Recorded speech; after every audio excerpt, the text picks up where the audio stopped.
से दिन का आगाज़ करेंगे तो यकीनन दिन भर की रूटीन में बरकत होगी। और जो हम कहते हैं रिस्क में बरकत नहीं हो रही, तो ऑब्वियसली वो तभी होगी जब हम अपने मामलाते ज़िंदगी को दुरुस्त करेंगे, बेहतरी की जानिब लेकर आएंगे, अपनी नीयतों को हम साफ़ कर लेंगे, अपने इखलाक को हम अच्छा कर लेंगे, तो ऑब्वियसली ज़िंदगी पहले ही बहुत खूबसूरत है, तो इसकी खूबसूरतियों को, इसके रंगीनियों को आप इंजॉय कर सकते हैं। इसी प्यारी बात को लेकर आगे बढ़ते हैं। आज के जो ओवरऑल हमारे टॉपिक्स हैं बड़े इंटरेस्टिंग है, बड़े ही अहम तरीन और वक्त की ज़रूरत हमारे मौज़ूआत हैं। वन बाय वन इंशाल्लाह आपके साथ हम वो शेयर करते चले जाएंगे। उससे कबल हम आपके साथ एक स्टोरी जो है वो शेयर कर लेते हैं, और बड़ी इंटरेस्टिंग सी ये स्टोरी है। इंटरेस्टिंग इसलिए कि यहाँ से आप कह सकते हैं कि हमारे अंदर एक सब्र, एक बर्दाश्त की जो कैफियत है ना, वो बिल्कुल ख़त्म होती जा रही है। ये शादी का एक खुशी वाला एक त्यौहार है, एक मौका है। तो उस पे होता क्या है कि शादी में जनाब लेग पीस नहीं मिलता, तो उस पर तसादुम शुरू हो जाता है, लड़ाई झगड़ा जो है वो शुरू हो जाता है, और उस पे एक नौजवान की हलाकत का मामला हो जाता है। और ये जो तकरीब है, ये भारत में ये तकरीब मुनक्कद होती है, शादी की ये जो तकरीब है। और उस वक्त हम देखते हैं कि जो शादी का जो ये तकरीब का मामला है वो एक मैदान जंग बन जाता है, जब हम देखते हैं कि मामूली सा तनाज़ा शिद्दत अख्तियार कर लेता है। और वाक़ई पर ही जो है ना, हम देखते मौके की जब हम बात करते हैं तो एक नौजवान शदीद ज़ख्मी होता है, और इसके साथ साथ दूसरा नौजवान जो है वो जाम बहक हो जाता है। मीडिया रिपोर्ट्स के मुताबिक भारत का ये एक शहर है, वहाँ का एक मुकामी मैरिज हॉल है, जहाँ पे एक बेटी की शादी की तकरीब जो है वो जारी थी। जुमे के ये शब थी, बारात की आमद के बाद जो है वो डीजे पर यानी कि गाने और म्यूज़िक रक्स जो है वो चलाया जा रहा था, और लड़की वालों को और बारातियों के दरमियान जो है वो अचानक से तल्ख कलामी जो है वो शुरू हो जाती है। और ज़राए का कहना है कि मामला उस वक्त मज़ीद बिगड़ गया जब एक बाराती ने खाने में लेग पीस ना मिलने पर जो है वो गुस्से का इजहार किया, जिसके बाद एक मामूली हाथापाई जो है वो एक मज़ीद झगड़े में तब्दील हो जाती है। और वहाँ जो मौजूद लोग हैं, जो वहाँ पे देख रहे थे, उनके मुताबिक देखते ही देखते दोनों जानिब से ईंटों और पत्थरों का जो है वो ऐसा इस्तेमाल शुरू होता है कि उसके बाद कुछ लोग तो तलवारें और बेल्ट लेकर भी एक दूसरे पर हमला आवर हो जाते हैं। वहाँ पे मज़ीद भगदड़ जो है वो मच जाती है। अच्छा, अब यहाँ पे बात ये है कि अगर हम भारत की बात करें तो ओछे हथकंडे तो जनाब ये पहले ही अपनाता रहता है अपने पड़ोसी ममालिक के साथ। इसके तो पहले ही मामलात अच्छे नहीं है, तो एटलीस्ट जो वहाँ के अपने मुकामी लोग हैं वहीं ज़रा उनके अंदर ही सब्र तहम्मुल और बर्दाश्त का ये मादा जो है वो पैदा कर दे। ज़रा उनको एथिकली बताएं कि खाना पीना तो चलता रहता है, एक लेग पीस इनको नहीं मिला तो शादी जैसे खूबसूरत तकरीब को इन्होंने मैदान जंग बना लिया। तो यहाँ से पता चलता है कि भारत वालों की अकल जो है वो कहाँ है, कि एक लेग पीस नहीं मिली और इन्होंने वहाँ पे हाथापाई शुरू कर दी। तो यहाँ तो ये जो है ना वो मुल्क के मुल्क हड़पने की बात करते हैं, यहाँ पे ये कश्मीर को अडॉप्ट करने की बात करते हैं। भाई पहले अपने लोगों को तो समझा लें, जिनको एक लेग पीस नहीं मिला और उन्होंने वहाँ पे एक नौजवान को ज़ख्मी कर दिया, दूसरा वहाँ पे जाम बहक हो गया, तो ज़रा इस पे भारतीयों को ज़रूर सोचना चाहिए। वेल, आगे बढ़ते हैं। जहाँ पे ये भारत की मैंने बात की, आपको पता है कि ये जो एक साल मुकम्मल हुआ है, जो ये पाकिस्तान और भारत की जंग का मामला था, मार्का हक, उसके एक साल मुकम्मल होने पे यानी कि फ़र्स्ट जो सेलिब्रेशन है, पहली सालगिरह मार्का हक की जो है वो बड़ी जोश व खरोश तरीके से हमने देखा कि पूरे पाकिस्तान के अंदर मनाई गई। इवन हम देखें जो बाहर लोग मौजूद हैं, उन्होंने भी मार्का हक की सेलिब्रेशन अपने अपने तरीके से उन्होंने की, खुशी का इजहार किया। लेकिन जो मेन सेलिब्रेशन है 10 मई को ये पाकिस्तान मोनूमेंट में इस्लामाबाद में ये मुनक्कद होती है, और क्या एक खूबसूरत तकरीब का इनकाज जो है वहाँ पे किया जाता है, अपने तमाम तर जवानों को खराज तहसीन पेश किया जाता है। वेलकम बैक नाज़रीन। पाकिस्तान हमेशा जिंदाबाद था, जिंदाबाद है, जिंदाबाद रहेगा, और जिस मुल्क की फ़ौज मजबूत है वो ऑब्वियसली वो मुल्क मजबूत होता है। और इसका सबूत एक साल कबल हमारे अफवाज पाकिस्तान ने दे दिया था, और उसकी पहली सालगिरह जो हमने बड़े जोश खरोश अंदाज में मनाई, और हर दिल अजीज़ और हर चेहरे पे हमने जो है वो माशाल्लाह से खुशी देखी, और अपनी फ़ौज के लिए हमने एक मोहब्बत, एक प्यार, एक आंखों में चमक जो है वो हमने महसूस की है। वेल, टॉपिक की तरफ आते हैं। आज का जो हमारा पहला टॉपिक है जिस पे हम बात करने जा रहे हैं, दोस्ती और दोस्ती में एहतमाद की अहमियत। ये ऐसा टॉपिक है मुझे लगता है कि इसकी राइट नो बड़ी अशद ज़रूरत थी, क्योंकि दोस्ती की बात करते हैं, खूबसूरत रिश्ता है और बड़ा ही कीमती रिश्ता है। इसमें मोहब्बत का, एहतमाद का, ट्रस्ट का होना बड़ा ज़रूरी है। लेकिन राइट नो जो सोशल मीडिया का दौर है, एक टेक्नोलॉजी का दौर है, पहली तो बात यह है कि क्या इसमें दोस्त पाए जाते हैं। सवाल तो पहला यही है। अच्छा, अगर दोस्त हैं तो क्या उस रिश्ते के अंदर, इस खूबसूरत रिश्ते के अंदर क्या आज भी ट्रस्ट मौजूद है या हम कहीं ना कहीं घबरा जाते हैं, डर जाते हैं, हिचकिचा जाते हैं? तो ज़रा इस पे बात करेंगे। और कहते हैं कि सुख दुख का सहारा होते हैं ये दोस्त, तो क्या आज सुख दुख में साथ देते हैं या दोस्त, या फिर अपने मुफाद की हद तक, अपने मतलब की हद तक एक दूसरे का इस्तेमाल करने पे हमने इस दोस्ती जैसे लफ्ज़ का इस्तेमाल जो है या इसका जिक्र हमने शुरू कर दिया? तो आइए सर इस पे बात कर लेते हैं। इस पर डिस्कशन के लिए हमारी मेहमान हमें ज्वाइन कर चुकी है, मुनज़्ज़ा पीरज़ादा साहिबा हमारे साथ है। अस्सलाम वालेकुम, कैसी है मुनज़्ज़ा? अल्हम्दुलिल्लाह, आप ठीक हैं? थैंक यू सो मच हमें ज्वाइन करने के लिए। सबसे पहले तो बताइएगा, जो मैंने अभी इंट्रो में बात की कि क्या दोस्ती आज भी मौजूद है? देखिए, अगर हम इस्लाम के नज़रिए से देखें तो दोस्ती की हमें सबसे जो वाज़ह मिसाल मिलती है ख़ुद नबी पाक सल्लल्लाहु अलैहि वसल्लम की ज़िंदगी से मिलती है। उनके 4 दोस्त थे और उनकी पूरी लाइफ में दोस्ती ने उनको सपोर्ट किया। इस्लाम फैलाने में, बाकी तमाम मामलात में उनके दोस्त साथ रहे हैं और फिर उस दोस्ती की अहमियत का अंदाज़ा लगाएं कि वो दफन भी उनके साथ ही हुए हैं। और अगर हम आज के दौर में उस दोस्ती को देखें तो इंसान है तो सोशल है, लेकिन हमारे यहाँ वैसी दोस्ती पाई नहीं जाती। दोस्त का असल मफहूम तो ये होता है कि आप अपने दोस्त के सामने रो भी सकें, हंस भी सकें। जब आप रोएं तो आपके मुंह के जाविये ना देखें, जब हंसें तो आपको ये ना हो कि मैं हंस तो रहा हूँ, इसको जाने ये जाके किससे क्या बात करेगा, इसको मेरे बारे में बात करनी चाहिए नहीं करनी चाहिए, मुझे इससे ये बात करनी है नहीं करनी। अगर आपकी दोस्ती में शक का इजहार आ जाता है तो फिर वो दोस्ती दोस्ती नहीं रहती। दोस्ती की सबसे बुनियादी चीज़ है एतमाद। इतना कॉन्फिडेंस कि आपको ये पता हो कि सारी दुनिया एक तरफ है लेकिन मेरा दोस्त मेरे साथ है। अगर आपका दोस्त आपके साथ है तो मुझे लगता है आप बड़े बड़े पहाड़ सर कर लेते हैं। तो मुझे बताइएगा कि आज हम जो जिक्र करते हैं कि वो फ़लाँ मेरा दोस्त है, और एक होता है, एक भरम भी होता है मोस्टली लोगों को कि अगर मुझे कोई मुश्किल आती है, कोई भी प्रॉब्लम ज़िंदगी में, obviously it's part of life के अप्स डाउन आते रहते हैं, तो वो कहीं ना कहीं मेरी हेल्प करेगा। तो क्या ये जो भरम है, ये जो एक ट्रस्ट है, वो आज जिसको हम दोस्त समझते हैं कि भाई मुनज़्ज़ा मेरी दोस्त है, मुनज़्ज़ा क्या महविश मेरी दोस्त है, अब मुश्किल वक्त आया है और हमें एक दूसरे की हेल्प चाहिए, तो क्या वो हम एक दूसरे की मदद करने के लिए तैयार हैं आजकल की दोस्ती के अंदर? अगर हम सोशल मीडिया से हट के देखें ना तो मेरा ख्याल है रियल लाइफ में अच्छी दोस्ती मौजूद है। बचपन से हम कहाँ हैं ऐसे दोस्त? नहीं हैं, ऐसे दोस्त हैं ज़िंदगी में। अगर हम अपनी अचीवमेंट्स पे गौर करें तो हमें ऐसे दोस्त नज़र आते हैं जिनकी बेस पे हमने उड़ना सीखा है। हाँ, अगर हम सोशल मीडिया की दोस्ती की बात करें तो फिर वो एतमाद और दोस्ती नहीं है। सोशल मीडिया पे तो दोस्ती में सिर्फ ये है कि अपना फ़ायदा मफाद, क्या चीज़ है जो मेरे हक में बहुत अच्छी है, अगर वो मुझे फ़ायदा दे रही है तो मैं वो रिलेशनशिप रखूँगा, अगर मुझे फ़ायदा नहीं दे रही तो मैं वो relationship to be very honest Munazza, क्योंकि ये टॉपिक हम सबके ऑब्वियसली लाइफ से जुड़ा हुआ है, तो मेरी ज़िंदगी के साथ ऐसे बहुत सारे ऐसे लोग लिंक हैं, क्योंकि उन्हें कि मैं मीडिया से हूँ, ऑब्वियसली हमारे लिंक होते हैं, अप्रोच होते हैं डिफरेंट लोगों को हम, या डिफरेंट चैनल्स के लोगों को हम जानते होते हैं। तो मुझसे उन्होंने दोस्ती इसलिए रखी कि कहीं ना कहीं मैं उनको डिफरेंट मीडिया हाउसेस में उनकी अप्रोच करवा सकूं, या जहां कहीं भी उनका काम है वो मैं निकलवा सकूं। जब उनका काम हो गया उसके बाद उन्होंने सलाम करना भी छोड़ दिया। उससे पहले वो इतने अच्छे थे कि ऐसा लग रहा था इनसे अच्छे कोई दोस्त नहीं होंगे मेरे। यही तो मफाद का बेसिकली रिश्ता है ना। लेकिन अगर हम आप अपने रियल लाइफ में देखें, आपके कज़न्स, इसलिए मैंने पूछा था कि दोस्ती आज भी है। आपके कज़न्स होंगे, आपके स्कूल फेलोज होंगे जो शुरू से आपके साथ हैं। एक मेरी स्कूल फेलो है, वो तो ऐसे, मतलब उससे मैं अगर बात ना भी करूँ ना, या होता है दिन भी गुजर, हफ्ते भी गुजर जाते हैं, लेकिन वहाँ मुझे लगता है कि वो वाकई मेरी दोस्त है। वो कहते हैं वो बचपन वाले जो एक चड्डी बड्डी फेलो होते हैं वो चल रही है।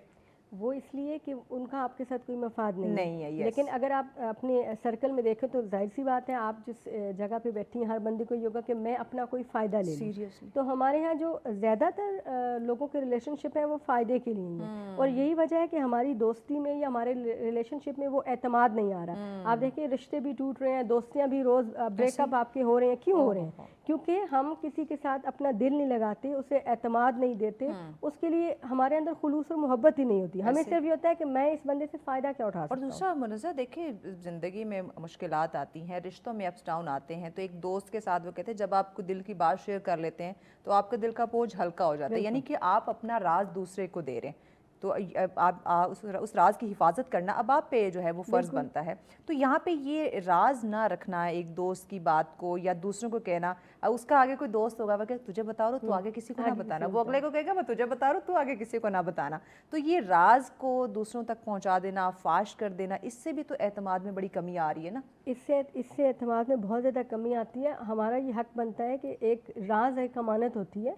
अगर हमारा कोई दोस्त हमें अपनी बात बता रहा है तो ज़रूरी नहीं कि वो आपको भी बताना चाहे। वो मेरा दोस्त है, उसने अपनी बात मुझे बताई है, मुझे उसकी अमानत की हिफाजत करनी चाहिए। और अगर मैं उसकी अमानत की हिफाजत नहीं करूँगी तो 2 बार 3 बार 4 बार के बाद वो ये सोचेगा कि नहीं, मुझे मुनज़्ज़ा कोई बात ही नहीं बतानी, इसके पास तो कोई बात रुकती ही नहीं है। बहुत सारी बातें उसकी मेरे लिए काबिल कबूल है, लेकिन शायद थर्ड फ्रीक के लिए वो काबिल कबूल नहीं है। ये टर्म खवातीन के लिए क्यों यूज होते हैं कि इनके पेट में बात नहीं टिकती?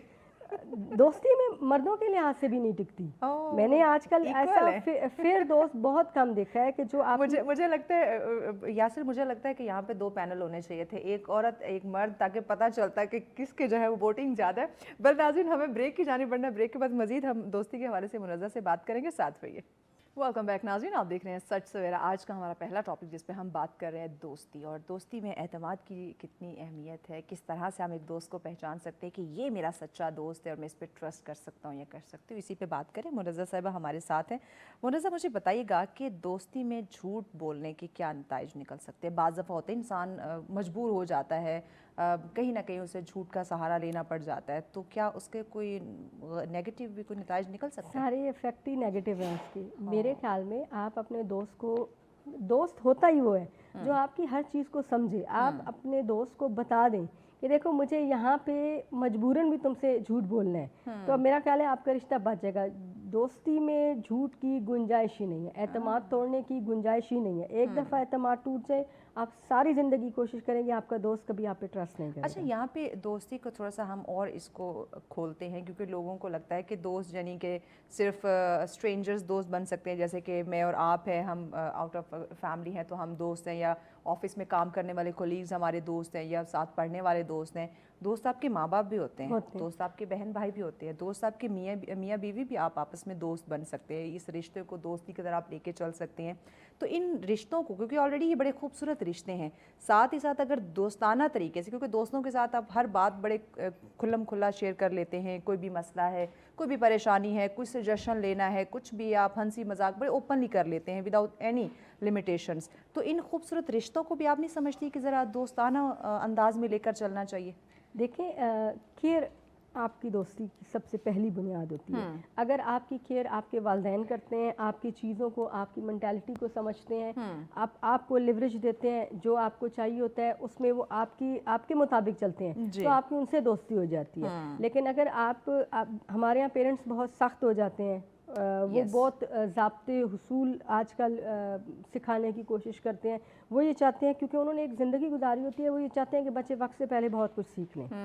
जबकि मेरे ख्याल में हर चीज़ के सीखने की एक उम्र होती है। जो चीज़ आपने 25 साल में सीखनी है, कभी भी आप 10 साल की उम्र में नहीं सीखेंगे। लेकिन हमारे पेरेंट्सों का, उनका एक्सपीरियंस इतना वसी होता है, वो इतनी चीज़ें देख चुके होते हैं, वो ये चाहते हैं कि मैं हर चीज़ बच्चों में जल्दी उड़ेल दूँ। तो बहुत कम ऐसे पेरेंट्स होते हैं जिनकी अब अपने बच्चों से दोस्ती होती है। कुछ माओं की होती है, कुछ माओं की ख़ास तौर पे होती है। मैंने ऐसी फैमिलीज देखी हैं जिनमें बेटियां अपनी माओं की दोस्तें हैं और उन्हें बाहर किसी दोस्त की ज़रूरत नहीं पड़ती। इंसान एक सोशल एनिमल उसको हमेशा कहा जाता है, वो कभी भी अकेला नहीं रह सकता।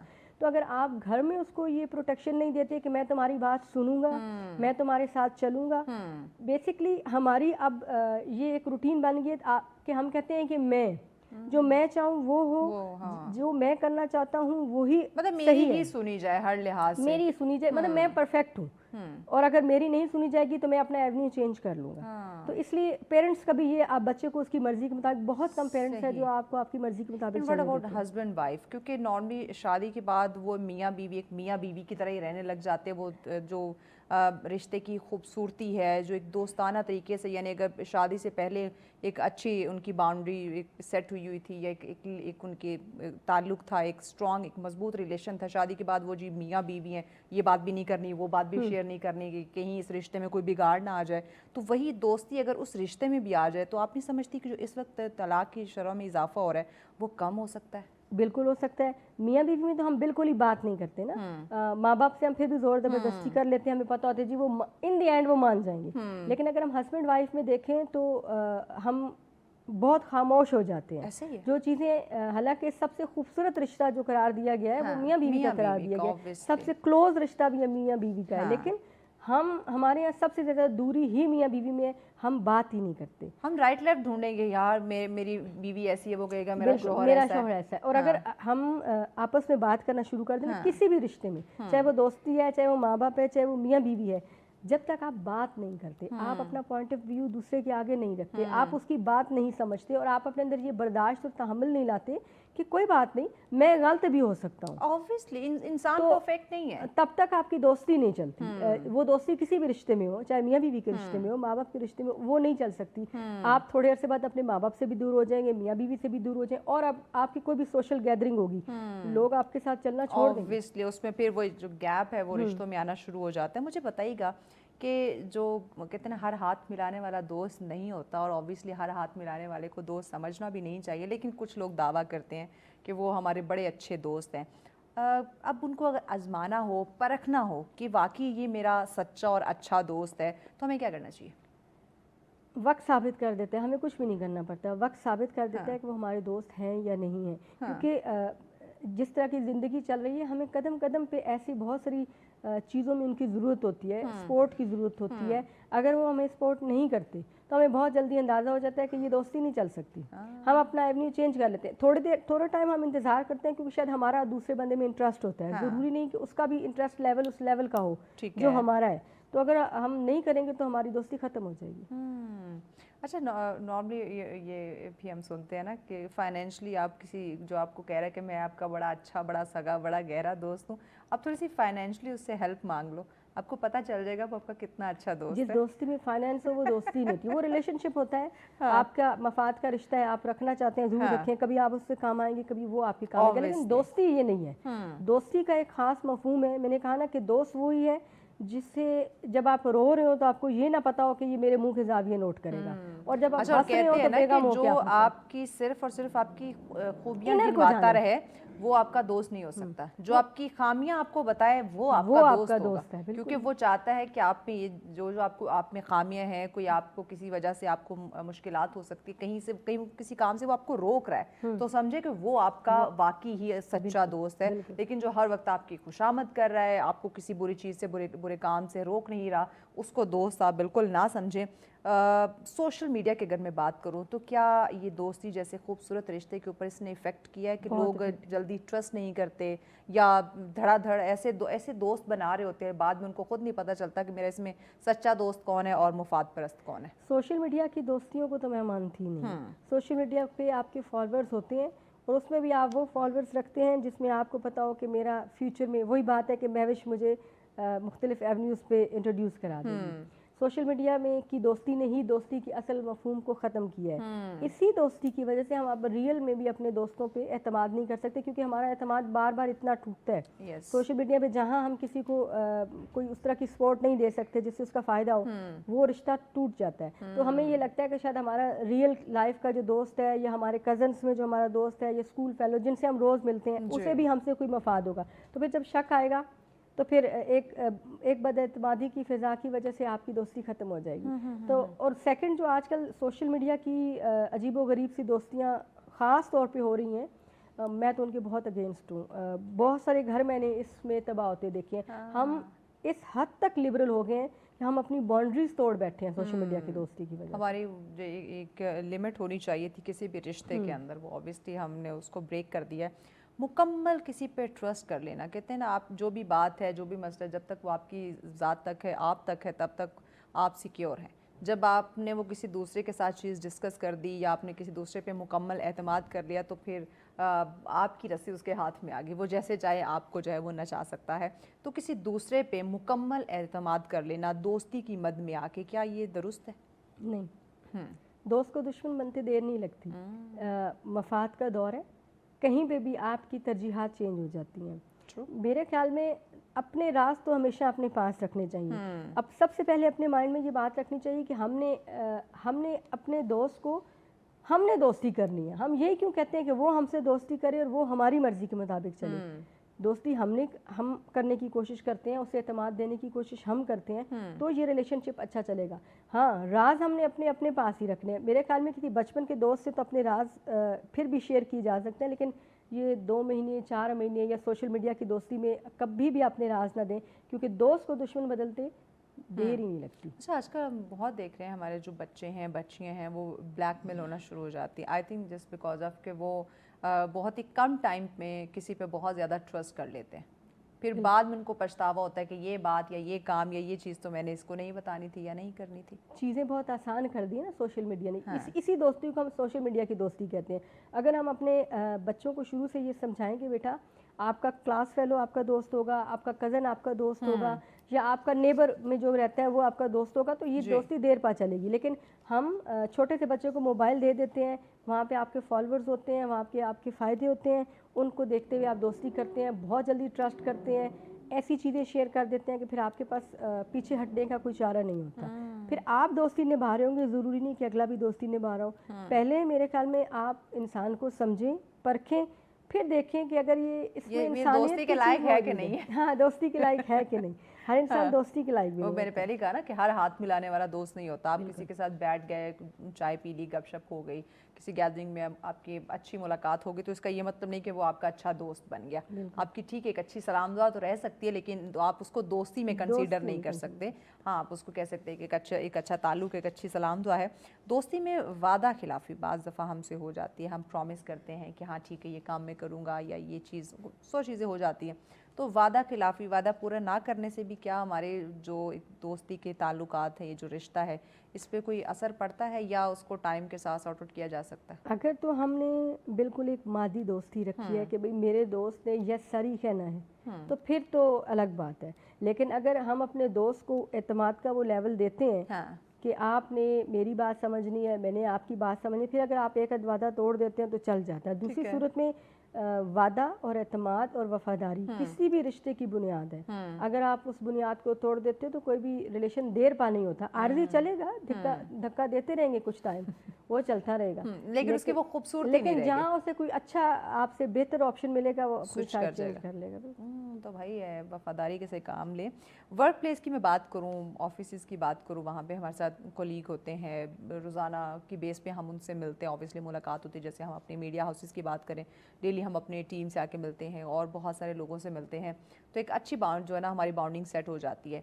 तो क्या वर्क प्लेस पे इस जो हमारी एक कनेक्शन, एक ताल्लुक बिल्ट हो गया, क्या इसको हम दोस्ती कह सकते हैं, या वर्क प्लेस पे दोस्ती करना जो है वो मुनासिब रहता है? वर्क प्लेस पे दोस्ती मुनासिब नहीं रहती। यही मसला है कि हम चीज़ें मिक्स कर देते हैं। हमें कोलीग को कोलीग रखना चाहिए। अच्छा, यहाँ बड़ा मसला होता है जब आप चीज़ों को, रिश्तों का मिक्स करते हैं, फिर वहाँ पे इशू जो है वो शुरू हो जाते हैं। जब आप रिश्ते मिक्स करते हैं तो फिर आपकी तवक्कात भी तो ज़्यादा हो जाती हैं। आपको एक रिश्ते में प्यार भी चाहिए, एतमाद भी चाहिए, आपको उस रिश्ते में सच्चाई भी चाहिए, वफादारी भी चाहिए। अब एक रिश्ते फिर आप ऑफिशियल एक प्लेस पे हैं तो आपको काम भी चाहिए, हाँ। ये नहीं हो सकता। वैसे भी जो आपके काम का है वहाँ आपको अच्छा एटमॉस्फेयर रखना चाहिए, कोऑपरेट करना चाहिए, लेकिन मेरा ख्याल है वर्क प्लेस पे दोस्ती नहीं करनी चाहिए। भाई इससे अवॉइड करें वर्क प्लेस फिर आप प्रैक्टिकल नहीं रहते। ऑब्वियसली जब आपने वर्क प्लेस पे काम करे, बाज़ दफ़ा हार्श चीज़ें हो जाती हैं, बाज़ दफ़ा आपके कुछ चीज़ों पे नहीं बनती हैं, तो आपकी बहस वहाँ से शुरू हो जाती है। फिर अगर दोस्ती होगी तो काम कॉम्प्रोमाइज़ होगा, काम कॉम्प्रोमाइज़ हो जाएगा, वो प्रोग्रेस नहीं आएगी जो आनी चाहिए। ये अच्छी बात है। हसद की बात करें, कंपटीशन की बात करें, ये भी सोसाइटी के अंदर बहुत ज़्यादा है, और ऑब्वियसली ये फ्रेंड्स में भी आई थिंक आजकल बहुत जो है वो पाया जा रहा है। तो इस सोसाइटी के अंदर जहाँ पे हसद है, जहाँ पे कंपैरिजन बहुत ज़्यादा है, सिचुएशन को मद्देनज़र रखते हुए आप नाज़रीन को क्या पैगाम देना चाहेंगी कि जहाँ कहीं हसद या कंपैरिजन आ जाए वहाँ हमें दोस्ती रखनी चाहिए? नहीं, हसद तो चीज़ ऐसी है कि वो हर चीज़ को खा जाता है। हसद के साथ तो कोई दोस्ती चल ही नहीं सकती, और दोस्तों में कभी हसद होता ही नहीं है। दोस्त अपनी जान भी अपने दोस्त को देने की बात करता है। सही। दोस्त के लिए उसके अपने वजूद की कोई वैल्यू नहीं होती, उसके लिए सारी वैल्यू उसके दोस्त की होती है। तो अगर आपके दोस्ती में हसद आ जाता है, तो समझे आपकी दोस्ती नहीं चल सकती। ठीक, thank you so much Munazza Pirzada साहिबा, आपके वक्त का। नाज़रीन, हसद ऑब्वियसली आपके रिश्तों को, आपकी खुशियों को दीमक की तरह खा जाता है, तो हसद को तो आप दूर ही रखें। फिर कंपैरिजन ना करें रिश्तों के अंदर, दोस्तों के अंदर क्या आपने कंपैरिजन करना। एक दूसरे की खुशियों को देख के खुश हुआ करें। अगर कोई परेशान है तो उसकी परेशानी को हल करने की कोशिश करें। यही दोस्ती है, यही इस रिश्ते की खूबसूरती। और दोस्ती जो है वो हर रिश्ते में हो सकती है, माँ बाप, बहन भाई, मियाँ बीवी, कोलीग, सब दोस्त बन सकते हैं, लेकिन उसमें ज़रा मुफाद को अपने जो मतलब परस्ती है ज़रा उसको साइड पे रख के इस रिश्तों की खूबसूरती को देखें तो आपको इसकी अहमियत का अंदाज़ा ज़रूर होगा। ब्रेक की जानिब बढ़े, ब्रेक के बाद अगला टॉपिक आपके साथ शेयर करते हैं, साथ रहिए। वेलकम बैक नाज़रीन, आप देख रहे हैं सच सवेरा। आज का अगला टॉपिक बड़ा ही अहम है हमारा, मुझे लगता है ये भी वक्त की ज़रूरत है। जैसे इससे कभी हम दोस्ती की बात करते हैं, उसमें ट्रस्ट की बात करते हैं, नेक्स्ट टॉपिक आपको बताते हैं, लेकिन उससे पहले ज़रा आपको एक रिपोर्ट की जानिब लिए चलते हैं। वाटरमेलन के हवाले से ये रिपोर्ट है, उस पर देखते हैं कि वहाँ के लोग ऑब्वियसली वाटरमेलन को पसंद कर रहे होंगे और ये सेहत के लिए अच्छा भी, और जो मौसमी फल हो या जो भी चीज़ आए उसको ऑब्वियसली ज़रूर खाना चाहिए, आपकी सेहत के लिए बड़ा मुफीद होता है। तो आइए ज़रा वाटरमेलन पे ये रिपोर्ट देखते हैं। कोट अद्दू मौसम गर्मा की तेज़ धूप और हबस में तरबूज शहरियों के लिए राहत का बायस बन गया है। माहरीन के मुताबिक तरबूज में पानी की मिकदार ज़्यादा होने की वजह से ये जिस्म में पानी की कमी पूरा करने और गर्मी की शिद्दत को कम करने में मदद देता है। शहरियों का कहना है कि तरबूज न सिर्फ गर्मी से बचाता है बल्कि ये पूरे ख़ानदान की पसंदीदा खुराक भी बन चुका है। बच्चे हों या बड़े, हर कोई इस रसीले फल से लुत्फ़अंदोज़ होता दिखाई देता है। गर्मी में तरबूज खाने से बहुत सुकून मिलता है। ये जिस्म को ठंडक देता है और बच्चे भी बहुत शौक से खाते हैं। तरबूज लेने आए, घर वालों ने, बच्चों ने जो है ना इसरार किया है कि तरबूज खाया जाए। आज वैसे गर्मी बहुत ज़्यादा थी, तो इस वजह से ये गर्मी का बेहतरीन जो है ना तोहफा है, भी है सीज़न का तोहफा है। तो इसको जो है ना खाने से बहुत सारे फ़ायदे मिलते हैं। एक तो ये कि जो गर्मी की वजह से पसीना निकलता है उसकी पानी की कमी को ये पूरा करता है। दूसरा ये सीज़न की चीज़ है, जो है ना इसको जितना हो सके खाया जाए। ये बच्चों के लिए तरबूज लेके आए, लेने के लिए आए। बेहतरीन तोहफा है गर्मियों का, इसके बहुत फायदे हैं। ये गर्मियों का तोहफा ठंडा है, जितना खाए उतना फायदा मिलता है इसको। गर्मी की शिद्दत में जहाँ शहरी मुख्तलिफ मशरूबात का इस्तेमाल करते हैं, वहीं तरबूज भी इस मौसम में लोगों की पहली पसंद बन जाता है। कैमरा टीम के साथ इसाक काज़मी, सच न्यूज़, डिस्ट्रिक्ट कोट अद्दू। वेलकम बैक नाज़रीन। ऑब्वियसली आप ज़रूर वाटरमेलन खाएं, सेहत के लिए बड़ा अच्छा है। इंसान डिहाइड्रेट होना शुरू हो जाता है इस मौसम के अंदर क्योंकि स्वेटिंग बहुत ज़्यादा होती है, तो कोशिश किया करें कि इस तरह के जो भी फल आते हैं आप उनको ज़्यादा से ज़्यादा खाएं। और अभी तो इतने एक्सपेंसिव भी नहीं है, महंगे नहीं है, तकरीबन हर किसी की रेंज में है और सेहत के लिए ख़ासकर ये बहुत ज़्यादा मुफीद है। तो इसका ज़्यादा से ज़्यादा इस्तेमाल करें। फिर कुछ परहेज़ होती है, कुछ एहतियात होती है, वो भी साथ किया करें ताकि बाद में आपको फिर डॉक्टर के चक्कर ना लगाने पड़े। वेल, टॉपिक की तरफ आते हैं। नेक्स्ट जो हमारा टॉपिक है जिस पर हम बात करने जा रहे हैं, मदद करना। दूसरों की मदद करना बहुत अच्छी बात है। अल्लाह के बंदों की आप जितनी मदद करेंगे, अल्लाह की जो ज़ात है वो हमसे खुश होती है, यानी कि उसके बंदों की हेल्प करना, खिदमत खल्क करना, ये बहुत ज़्यादा ज़रूरी है। लेकिन जिस पे हम बात करने जा रहे हैं, जो हमारा टॉपिक है कि मदद तो हम करते हैं लेकिन उसमें दिखावा ले आते हैं। सोशल मीडिया का दौर है, वो पहले तो हम कहते थे कि एक नेकी इस तरह से करो, किसी की मदद ऐसे करो कि एक हाथ से दो तो दूसरे हाथ को पता भी ना चले। लेकिन इस वक्त अगर हम किसी की मदद करते हैं, दूसरा हाथ क्या पूरी दुनिया को हम दिखाने लग जाते हैं कि हमने फ़लाँ की मदद की। कुछ लोग हैं वो इसलिए मदद का दिखावा करते हैं ताकि बाकी लोग मोटिवेट हों। कुछ लोग इसलिए मदद करके दिखाते हैं कि उनकी वाह वाह हो जाए। तो ये एक नापसंदीदा अमल है, दिखावा करना। तो इसी पे हम बात करेंगे कि क्या ये जो दिखावा है, जो हम मदद कर रहे होते हैं जिस पर्पज़ के लिए कि अल्लाह की ज़ात हमसे खुश हो, हम अल्लाह के बंदों की मदद कर रहे हैं, हमें सवाब मिले, तो क्या दिखावा करने के बाद वो वहीं कहीं कोई सवाब की गुंजाइश रह जाती है या हमें इस दिखावे से परहेज़ करना चाहिए? तो आइए ज़रा बात कर लेते हैं इस पर। डिस्कशन के लिए हमारे मेहमान हमें ज्वाइन कर चुके हैं। डॉक्टर मोहम्मद यासीन मलिक साहब हमारे साथ। अस्सलाम वालेकुम, कैसे हैं यासीन? ठीक है आप? मैं बिल्कुल ठीक, आप सुनाएं। जी करम अल्लाह पाक का। बताइएगा कि जिस पे आज हम बात करने लगे, बड़ा इंपॉर्टेंट टॉपिक है कि मदद करना, और हर इंसान मदद करना चाहता भी है, बहुत सारे लोग करते भी है, बहुत सारे ऑर्गेनाइजेशंस भी काम कर रही होती हैं, लेकिन इसमें जो दिखावा आ जाता है कि किसी की मदद करते और फ़ौरन से सोशल मीडिया हमारा भर जाता है, इस अमल को आप कैसे देख रहे हैं? जी बड़ा बेहतरीन टॉपिक है आपका। और इसमें यह है कि हम अगर शुरू से डिस्कशन करते हैं कि बचपन के अंदर अमूमी तौर पे मसाजिद के अंदर ऐलान होता है कि आज बिजली का बिल जमा कराना है, हाँ। तो आप लोग पैसे जमा करवाएं। हाँ। तो उसमें ये होता है कि फ़लाँ का बेटा आया और उसने 100 रुपये जमा करवाया। यानी हमारी तरबियत ये की जा रही है कि पूरे मोहल्ले का ढंढोरा आपको मरवा दिया जाएगा, बताया जाएगा। फिर इसको थोड़ा सा आगे लेके जाएं, किसी की फौतगी हो जाए तो जुमे वाले दिन इमाम साहब को जब 500 रुपये या 1000 रुपये पहुँचाया जाता है, कमेटी जो वहाँ पे बनी होती है उसके थ्रू आउट, तो मर्द बड़े अच्छे खूबी से जानते हैं कि कहा जाता है कि अब्दुल रशीद वल्द फलां, हाँ, और उनकी जो वालदा, हाँ, वो जो फौत हुई थी, उनके इसाले सवाब के लिए ये 1000 रुपये मस्जिद की टाइल या मार्बल या वट एवर कोई भी काम है उसमें लगेगा। यानी हमारा माशरा वहाँ से आपकी इस बात पर तरबियत शुरू कर देता है। और फिर वो ये होता है कि अमूमी तौर पे लोग, मैं ये मतलब इसमें 90% लोग ये चाह रहे होते हैं कि उनका नाम लिया जाए, और उनका नाम जब लिया जाए तो उनका तब मुझे लगता है कि पैसा कबूल होता है। ये वहाँ से सिलसिला मुनाफ़क़त का आप कह लें या रियाकारी का शुरू हो जाता है, और फिर चलते हमें मुख्तलिफ़ औकात में अपने दोस्तों के अंदर, अपने माशरे में हर दूसरे फ़र्द के अंदर नज़र आता है। इसको हम अगर वर्ल्ड वाइड देखें ना, तो हमें बड़ा सुनने को मिलता है कि फ़लाँ फाउंडेशन काम कर रही है, फ़लाँ शख्स काम कर रहा है, वो अपनी सारी ज़िंदगी हॉस्पिटल चलाता रहा लेकिन किसी को पता ही नहीं था, उसके फंड से बड़े लोगों का इलाज हुआ। लेकिन बड़ी माज़रत के साथ ये आपको पाकिस्तान में वाक़या नहीं मिलेगा। ये आपको, क्योंकि यहाँ पे पाकिस्तान में ये होगा कि अगर कोई शख्स सेहतमंद होगा या कोई उस हॉस्पिटल के अंदर कोई फार्मेसी खुल रही है या कुछ भी, तो वो शख्सियत होगी, डोनर होगा, वो अमूमी तौर पे अपनी बड़ी बड़ी फ्लैक्सें, पैनाफ्लैक्स और उसके फ़ोटोज़ तो लगे होंगे, लेकिन वो साहिब जो हैं अपनी ज़िंदगी के आखिरी चंद मराहल में उनको लगेगा कि मेरा इस हॉस्पिटल के ऊपर एज ए चीफ गेस्ट जाने के अलावा कोई काम नहीं है। तो छोटी सेरेमनी हो बड़ी हो, उनको प्रोटोकॉल वहाँ पे लेना है। तो इसका मतलब ये है कि हमारा माशरा, ये जो साउथ एशिया है, इसका माशरा जो है काफ़ी हद तक ये तरबियत करता है बंदे की कि आपने प्रोटोकॉल में रहना है, लैम्पलाइट में रहना है, और आपने अपना जो पैसा है ना उसको प्रॉपर तरीके से यूटिलाइज करके अपनी मार्केटिंग अच्छी करनी है, ताकि आप मरें जब इस दुनिया से जाएं तो कहें कि हाजी साहब बहुत चंगे बंदे समझी। मतलब उन्होंने तो बड़ा कुछ कर दिया। ये जो आपने एक शुरू से एक चीज़ बताई कि मस्जिद में हम इस तरह से ऐलान करवाना शुरू कर देते हैं। देखिए इस्लाम की बात करें, जैसे मैंने इंट्रो में भी कहा कि हमें तो इस्लाम कहता है कि एक हाथ से दो, दूसरे हाथ को पता ना चले, आपने किसी की मदद या इस तरह से आपने उसकी हेल्प करनी है।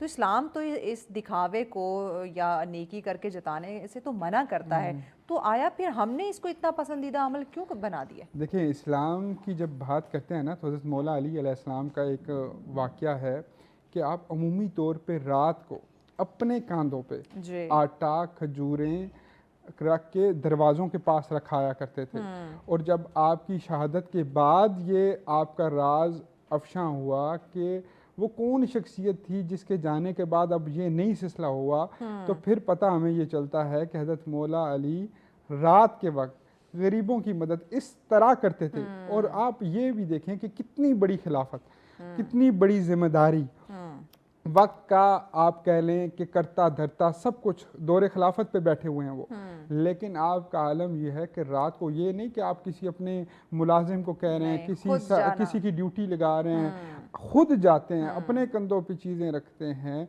और इस तरह की बहुत मिसालें मिलती हैं। एक और चीज़ भी है कि मौला अली एक दफ़ा बाज़ार से गुजरे तो एक बच्चा छोटा सा बिलप रहा था कि मुझे कुछ खाने के लिए मेरे पास नहीं है। तो आपने बाज़ार के लोगों की तरफ देखा और फिर उस बच्चे को अपने कांधे पे उठाया और बाज़ार में ले गए। और जिस तरह होता नहीं है कि बच्चे को पैम्पर करना कि क्या खाओगे, और उसके साथ मुस्कुराहट के साथ बातें करना, तो लोगों को ये चीज़ इतनी पसंद हुई, अच्छी लगी कि चंद लोग जहाँ पे मौजूद थे उनके आंसू तक निकल आए कि काश ये नेकी हम कर सकते। तो ये आपने डंडोरा नहीं मारा कि और लोगों क्या कर रहे हो, तुम लोग इधर आओ, ये बच्चा है, कल तुम्हारे साथ ही होगा। आपने अपने अमल के जरिए से ये बताया कि मदद ऐसे की जाती है। ये मदद थी जिसका हमें हुक्म आता है कि आप मदद करो। यहाँ पे ये होता है ना कि दिखावा दिखावा दिखावा, यहाँ पे है ही सिर्फ दिखावा। अच्छा, हम अगर किसी की, जैसे आपने ये बच्चे की एग्जांपल की ना, हम अगर किसी की इस तरह से मदद कर देते हैं ना, या हमारे घर में कोई काम कर रहा है तो हम उनके बच्चों की अगर हेल्प कर लें, किसी को कोई किताबें दे दें या बैग लेके दे दें या कपड़े लेके दे दें, या वैसे अपने आस पड़ोस के किसी के हम उसको हेल्प की ज़रूरत है, हम उसकी मदद कर दें, तो हम बार बार उसको फिर जतलाते हैं, हम उसको बार बार याद कराते हैं कि वो फलां टाइम पे हमने तेरी मदद की थी। तो वो अब जो एक बार उसने, अगर वो शायद भूख से मरना था, अब वो रोज़ाना तुम लोग के ताने सुन सुन के मरेगा। जी, इसमें ये है ना कि फिरौनियत हमारे दिल दिमाग में है। अक्सर आपने देखा कि जोबियंस बेचारे को कहा जाता है कि मेरे सिवा तुम्हें रखता कौन, तुम जैसे ऐसे मुलाजिम, एक बड़ा बेइज्जत सा किया जाता है कि तुम जैसों को रखेगा कौन, मैंने ये रखा हुआ है, मैं रोटी तुम्हारी रोजी का समा कर रहा हूँ। ये मुझे लगता है कि गरूर नखरे की वो आदत है या वो बात है जिसके बाद आपका डाउनफॉल स्टार्ट होना ही होना है। क्योंकि एक खुददार बंदा जब खुद ऊपर जाता है वो दूसरे की खुददारी का लिहाज रखता है। जब एक इज्जतदार बंदा ऊपर जाता है तो दूसरे की इज्जत का ख्याल रखता है। ये अल्लाह का एक निज़ाम ऐसा है, और ऐसे बंदा ज़रूर गिरता है, डेफिनेटली गिरता है। और मुझे लगता है कि ऐसे बंदे के गिरने का इंतज़ार करना चाहिए। करना चाहिए, क्योंकि आपको जब उसको गिरता हुआ देखें तो उससे पूछें कि तेरे अंदर नखरा किस चीज़ का था। क्योंकि अल्लाह की ज़ात खुद कहती है कि मेरे कुन के बगैर कुछ होता ही नहीं है। तो अल्लाह ने अगर हल्की सी रस्सी आपकी ढीली छोड़ दी, किसी ओहदे पे आपको बिठा दिया, तकब्बुर ना करें, तो तकब्बुर ना करें, बंदे के पुत्र बन के उसका जो है लिहाज करें। वो कहते हैं ना कि कुर्सी जो है ना, ये आपको ओरिजिनल डिफाइन करती है कि आप बेसिकली आपकी असलियत है क्या। हाँ, आप जब चार बड़ों को मिलते हैं तो वो आप गोडों गिट्टों को हाथ लगा के झुक के ही मिलते हैं। When you become a minister और समथिंग एल्स, तब पता चलेगा कि असल तू है क्या। हाँ, असल तुम्हारी तरबियत, तुम्हारा वो जिसे कहते हैं तुरखम है क्या, ज़र्फ क्या, हाँ ज़र्फ क्या है। तो उसके बाद और अमूमी तौर पे आप देखिएगा कि जो लोग हमेशा से लोगों को इज्जत से मिलते रहे, अपने इक़्तिदार में बगैर इक़्तिदार के, अपनी कुर्सी के साथ, अपनी हाँ, अब वो हमेशा ही अपने मरते दम तक अरूज पे रहे हैं। और जिन्हें याद रखते हैं ना जी, कि उनका अरूज कोई मुफाद नहीं था और उसके बावजूद उन्होंने इतनी अच्छे से हमारे साथ एक ताल्लुक रखा। जो लोग अपने नखरे में आ जाते हैं ना कि मैं when I become a prime minister, when I become a minister, when I become a MS1, I become a doctor, ऐसा कुछ भी नहीं होता। You can't do anything without Allah help। और जब अल्लाह तुम्हारी हेल्प कर रहा है तो उसकी मखलूक की तुम हेल्प करो। तो हर बंदा अपनी जगह का बादशाह होता है। ये कैमरा मैन से लेकर आपके ऑडियो वाले से लेकर हर इनकी जूनियर्स हैं। हमें लगता है कि नहीं, मेरे अंडर तो 4-5 लोग हैं, मैंने क्या करना है। आपके अंदर अगर एक शख्स भी है ना, आप उसके साथ हमदर्द बन के देखें। कहते हैं कि डॉक्टर, इंजीनियर और ये जो बड़ी बड़ी डिग्रियां अगर आप नहीं ले सके ना तो कुछ मसला नहीं, आप मेहरबान वाली डिग्री ले लें। आपको लोग खुद बोले कि यार बड़ा इंसानियत एहसास आपके अंदर बड़ा सॉफ्ट दिल बंदा है, यार बड़ा शहजादा बंदा है। आप आधी रोटी कम खा लेना, कोई दोस्त है उसको रोटी चाहिए तो आप बोले आ यार मेरे साथ बैठ। आप देखें कि इतनी चस आएगी आपको जिंदगी की, इतना मजा आएगा। तो देखिए शेयरिंग, इस्लाम में हमें ये कहता है ना, शेयरिंग का हमें एक कॉन्सेप्ट जो है वो दिखाया गया कि आप जितना आप बांटोगे उतना बढ़ेगा, आप जितना समेटोगे उसके ऊपर नाक बन के बैठोगे तो वो आपके किसी काम जो है वो नहीं आएगा। हम जो दूसरों की मजबूरी का फ़ायदा उठाने लग जाते हैं या दूसरों की मजबूरी बयान करने लग जाते हैं, या अगर हमने उसकी कहीं मदद कर ली तो उसकी ऑब्वियसली मजबूरी से हम फिर फ़ायदा उठाएंगे, तो ऑब्वियसली ये अखलाकी तौर पे गलत है। इस पर हम बात करते हैं, ब्रेक नाज़रीन हमें लेनी है, ब्रेक के बाद इस पर मज़ीद डिस्कशन करते हैं कि हम लोगों का जो फ़ायदा उठाना शुरू कर देते हैं, किसी गरीब का, किसी मजबूर का, इस्लामी पॉइंट ऑफ व्यू से इस पर हम जो है वो आगे चल के बात करेंगे। ब्रेक के बाद साथ रहिए। वेलकम बैक नाज़रीन, आप देख रहे हैं सच से मेरा बड़ा ही अहम टॉपिक चल रहा है, मदद करना लेकिन उसमें दिखावा ना हो, क्योंकि ये एक नापसंदीदा अमल है। डिस्कशन को आगे बढ़ाने से पहले एक स्टोरी जो है वो आपके साथ शेयर कर लेते हैं। अभी ऑफ द रिकॉर्ड ज़रा मियाँ बीवी की बात चल रही थी तो रिपोर्ट भी जो हमारी है वो कुछ ऐसी ही आ गई है। ये वाली स्टोरी अमेरिका की है और यहाँ पे अहलिया की किस्मत जो है वो चमक गई है। कैसे चमकी है? शौहर की पुरानी गाड़ी की वजह से। अब आप सोच रहे होंगे कि शौहर की पुरानी गाड़ी ने अहलिया की किस्मत जो है वो कैसे चमका दी। आइए ज़रा आपको बताती हूँ। अमेरिका की ये एक स्टोरी है कि वहाँ की खातून के लिए उनके शौहर की जो पुरानी गाड़ी है वो खुशकिस्मती लेकर आती है। खातून का कहना है कि उनके शौहर की एक पुरानी गाड़ी को घर के बाहर वो हमेशा उसको खड़ा रखते थे, जैसे वो हमेशा बदनुमा और फजूल भी समझा जाता था और काफ़ी अरसे से अपने शौहर को उसे हटाने का कह रही थी कि इस गाड़ी को साइड पे कर दो। एक दिन उनकी नज़र गाड़ी की नंबर प्लेट पर दर्ज नंबरों पर पड़ती है तो उन्होंने सोचा क्यों ना ये नंबर लॉटरी में आजमा लिया जाए, यानी कि जो गाड़ी की नंबर प्लेट का नंबर था उसको लॉटरी में आजमाने की बात हुई। उन्होंने 1 साल से ज़्यादा अरसे तक इन्हीं नंबरों के साथ 5 लॉटरी जो है वो खेली और आखिरकार जनाब किस्मत ने साथ दे दिया। खातून ने टिकट के ज़रिए $50,000 की इनामी रकम जो है वो जीत ली। खातून का कहना है कि ये रकम जो घरेलू बिल हैं वो अदा करने के लिए, अपने पोते पोतियों पर खर्च करने के लिए वो इनको इस्तेमाल करेगी। यानी कि यहाँ पे आप कह सकते हैं कि शौहर की अगर कोई चीज़ पड़ी हुई है जिसको वो नहीं हटा रहा, भले वो घर के अंदर है, आपके रूम में है, आपके घर के बाहर है, तो उसको आप नाकारा ना समझें। कभी कभार वो आपके बड़े काम आ सकती है। जैसे इस खातून की किस्मत उस पुरानी गाड़ी ने चमका दी, यानी कि उस गाड़ी की जो नंबर प्लेट थी, उसके जो डिजिट थे, उसके अकॉर्डिंग उन्होंने लॉटरी की टिकट खरीदी और उनका जैकपॉट लग गया और उन्होंने एक अच्छी खासी मोटी तगड़ी जो इनामी रकम है वो जीत ली। तो कोई भी घर की फैमिली की कोई भी चीज़ है तो उसको आपने नकारा बिल्कुल नहीं समझना। हो सकता है आने वाले वक्तों में वो आपके लिए बड़ी मुफीद साबित हो, आपकी किस्मत जो है वो उससे बदल सकती है, आपकी किस्मत उससे चमक सकती है। तो कोशिश किया करें कि कोई भी चीज़ हो उसको आप नकारा या बेकार ना समझे। कभी ना कभी ज़िंदगी में वो चीज़ें हमें ज़रूर काम आती हैं और उससे हमारी किस्मत जो है वो बदल सकती है, जैसे कि इस स्टोरी में आपने देखा। वापस टॉपिक की तरफ आते हैं, मदद की बात हो रही है, यासीन हमारे साथ है। यासीन बताइएगा, हम जो दूसरों की मजबूरी का फ़ायदा उठाने लग जाते हैं क्या, और मजबूरी का फ़ायदा उठाते हुए उसकी मदद करना और बाद में फिर उसको कहते हैं ना, उससे हम फिर एक मदद की बजाय 10 काम लेना शुरू कर देते हैं, या बार बार उसको हम टीज़ करने लग जाते हैं कि हमें पता होता है ये बंदा मजबूर है, इसको बाद में फिर हमारी मदद की ज़रूरत पड़ेगी। तो ये प्रैक्टिस जो है, क्या इस्लाम हमें इसकी इजाज़त देता है? ऑब्वियसली नहीं देता, लेकिन जो हो रहा है मैं चाहूँगी कि उसको थोड़ा सा आप ज़रूर एलेबोरेट करें। मकान जब बेचा मैंने मजबूरी में, खरीदार मेरे यार निकले। आए हाय। तो वो जो मजबूरी का फ़ायदा है ना, हाँ वो यार ही उठाते हैं, वो करीब वाले ही उठाते हैं। और इस वक्त का जो दौर चल रहा है जी, कि मुझे लगता है कि हर शख्स ही जो है ना वो फाइनेंशियली वीक चल रहा है मजबूर और जो मजबूर हालात चल है रहा है। ऑब्वियसली। हम हाँ। अपने एसिड बेच रहे हैं, हम अब सर्वाइवल मुश्किल हो गया है हम लोगों का। तो सर्वाइवल की जो जंग है उसमें अमूमी तौर पे आपके लेफ्ट राइट लोग परचेजिंग कर रहे हैं। आपकी बहन कह रही है कि अच्छा अच्छा जेवर पड़ा हुआ है तो मुझे दे दो, ठीक है। आपका कोई दोस्त कह रहा है कि यार वो कोने वाला प्लॉट मुझे दे दे, दूसरा देख वो डेड आइटम है लेकिन मैं ले लेता हूँ तुझसे। अब जब ये हमसे चीज़ ले रहे हैं मार्केट से नीचे दाम पे और हम पे एहसान बीच दिला रहे हैं, वो जो यार निकलते हैं ना वो इतनी पब्लिसिटी आपकी करेगा, क्योंकि आप उसने हर शख्स को नहीं बताना हाँ। कि मैंने इससे मार्केट से लो रेट पे चीज़ ली है।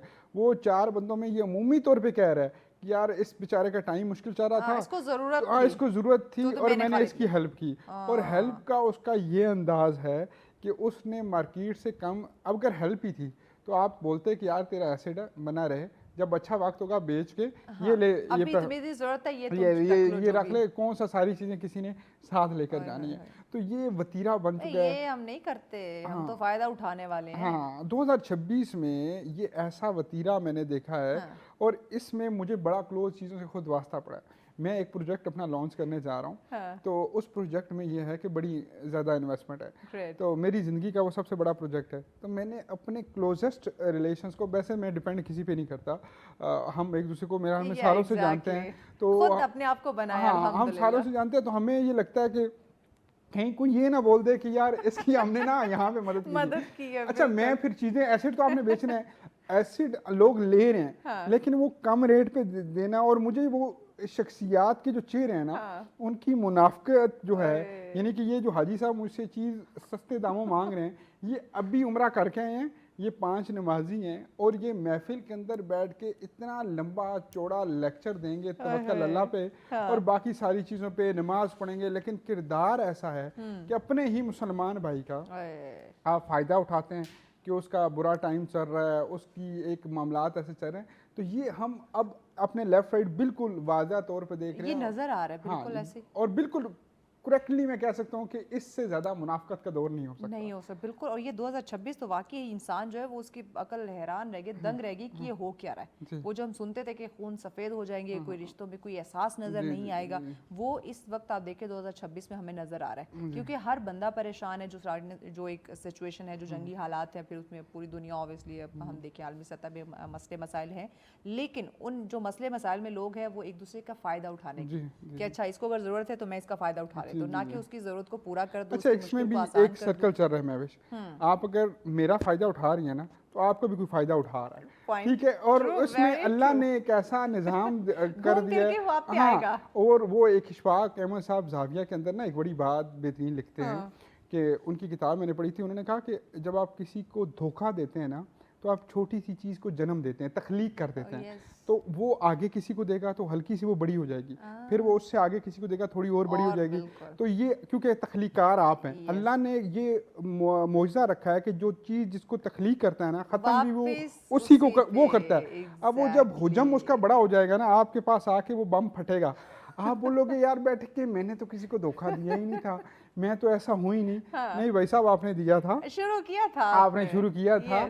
तो ये अल्लाह का अमल है कि आप जो है तख्लीकार हैं और वो धोखा आके आप पे ही ख़त्म होना है, क्योंकि आपने क्रिएशन की है, आपने स्टार्टअप लिया है, तो कोशिश करें यही एक और भी आप अच्छा, ये धोखा जो है ये जरूरी नहीं कि फाइनेंशियली हो, ये बातों का भी हो सकता ये है। ट्रस्ट का धोखा ट्रस्ट का है, जो इससे पहले टॉपिक राज था। जो है वो उसका Exactly. धोखा है। हाँ। आप किसी को बाज़ दफ़ा किसी चीज़ में उम्मीद दे देते हो, लोग टाइम पास करने के लिए भी उम्मीद देते हैं ना, लेकिन इसमें मैं भी दूसरा एंगल भी देख लें कि आपने धोखा दिया तो आप पे धोखा आके फटा, तो छोटी नेकी की कितनी अहमियत है कि आपने किसी से छोटी नेकी कर दी। तो अब बंदा बैठे बैठे सोचता है ना कभी कभार कि यार इतना अल्लाह ने मुझ पे यकदम इनाम कैसे कर दिया, मैं इस काबिल तो ना था, हाँ ना मैं इतना पढ़ा लिखा, ना मैं इतना समझदार, ना मैं इतना हार्ड वर्किंग, ना मैं इतना सोना, मतलब कोई मेरे अंदर गुण नहीं, तो यकदम ये हुआ क्या मेरे साथ, फजल कैसे हाँ हो गया? फजल कैसे हो गया। तो then you can realise that कि यार कुछ ना कुछ मुझसे हुआ था। Exactly, ठीक है, और ये भी आप हमेशा याद रखें कि आपने कहना हुआ था और अल्लाह ने करवाया था, किया था वाला चक्कर नहीं है, मैंने नहीं किया, ये उसकी पाकज़ात वो है। आपसे करवा रहा है तो तब आप कर रहे हैं, वरना ये आप हम आपस में ये जो कहते हैं ना कि I can do this, you can't do this जब तक विदाउट अल्लाह हेल्प, बिल्कुल, ठीक है। और इब्ने आदम एक तेरी चाहत है, एक मेरी चाहत है, अगर तूने मान लिया वो जो मेरी चाहत है तो तुझको दे दूंगा वो जो तेरी चाहत है, अगर तूने ना माना वो जो मेरी चाहत है तो तुझको थका दूंगा उसमें जो तेरी चाहत है। और अल्लाह कहता है आखिर में होगा वही जो मेरी चाहत है। अगर तो इसको हम समझ जाए तो क्या ही बात है। हाँ, स्टार्टअप में ही समझ जाना चाहिए कि अल्लाह की चाहत क्या है, और उस चाहत के साथ हमने चाहत अपनी जोड़ ली ना, तो यकीन करें कि दुनिया की सारी चाहतें हमारे पाँव में होंगी। ज़बरदस्त, ये अगर हम इसको समझ लेते यासीन तो आज हमें ये टॉपिक रखने की ज़रूरत ही ना पड़ती। ये जो हमारी ज़िंदगियों में एक अजीब सा तजाद आया हुआ है, इसकी हमें ज़रूरत ना पड़ती। ज़रूरतमंदों की जब हम मदद कर रहे हैं तो उसकी वीडियो बना के हम सोशल मीडिया पे बड़ा शेयर करते हैं। कुछ लोगों का कहना है, जैसे मैंने इंट्रो में भी बात की थी, कि वो कहते हैं हम इसलिए ये सोशल मीडिया पे लगाते हैं कि लोग मोटिवेट हों या हमारे थ्रू और लोगों की हेल्प हो सके, वो हमें देख के हमें स्पॉन्सर्ड करें। तो कुछ लोग ऑब्वियसली अपने दिखावे के लिए करते हैं। अब दोनों सूरतों में ज़रा इसको वजाहत कीजिए कि दोनों सूरतों में क्या उनकी वीडियो बना के सोशल मीडिया पे लगाना मुनासिब है?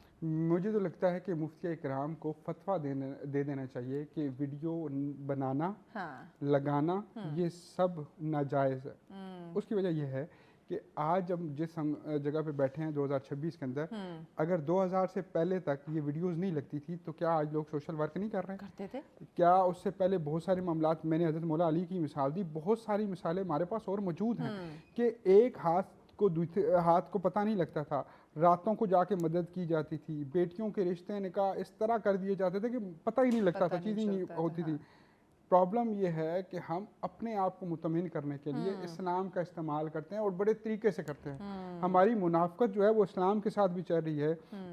बहुत सारी चीज़ों में मर्द फ्रीडम लेता है, बहुत सारी चीज़ों में वो कहता है जी हाँ जी 4 शादियाँ जायज़ हैं, हाँ जी ये जायज़ है, हाँ जी वो जायज़ है, हाँ जी ऐसे।